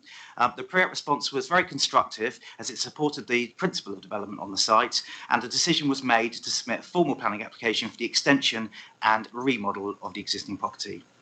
This was submitted as a full planning application in February 2021. During the planning process, there have been extensive meetings and liaison to amend the proposals in line with your planning officer's comments and feedback.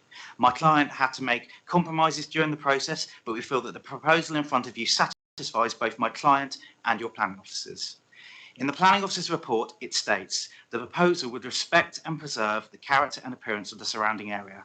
Neighbouring amenity and privacy would be preserved. No harmful increase in overlooking is anticipated over previously considered permitted development fallback positions, and the proposals would not have any adverse impact on parking provisions and highway safety.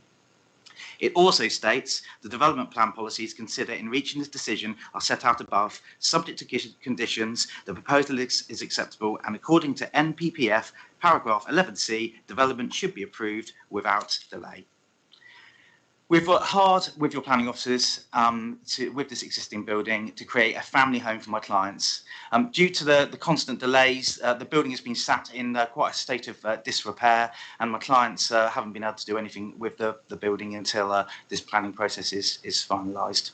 I therefore ask you to support your planning officers today and grant this planning application and allow this existing house to be refurbished and remodelled to the benefit of Christchurch Town Centre. I would also just like to add a comment in response to the objector. I know the area very, very well. I actually live in the town centre myself, and it is a characteristic of the town centre with the properties, how they sit and how first floor windows are positioned. They do overlook other people's gardens. It is the characteristic of how the properties are within the town centre. Thank you.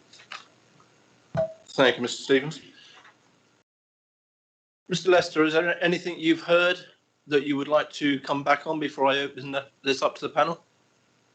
Probably not at this point. No, Chairman. I'll leave it until during the debate if anyone has any questions they wish to raise. Thank you, Mr. Lester. Thank you. So, members, Councillor Pedevin. Thank you. Taking up the objector and the last speaker's points, can we go back to the photos that Mr. Lester showed us so that we can get a better... I now understand the issue more about the overlooking. So if he could clarify that and the separation distances and that sort of thing. Yeah. You're able to do that, Mr. Lester? Yes, just bear with me a second. I just need to refer to the report, but I believe the distance from the first floor windows that are proposed to the actual boundary would be approximately 14.2 metres. So that would be the distance, just get the arrow, it would be the distance from the new proposed windows in the gable, which would be, as I say, slightly pushed back on this elevation. From that point to the boundary. I haven't measured it from the windows into the garden, because we would normally consider the points of overlooking to be from the windows to the boundary. That's what we would consider to be the sort of the relevant measurement. Happy with that, Councillor Pedman? Yep, thank you. Councillor O'Neill. It's really to understand the applicant. The objector made the points about obscure glazing and switching rooms and the landing around. Can we have a greater understanding of what the implications are of that and whether or not it's a possibility?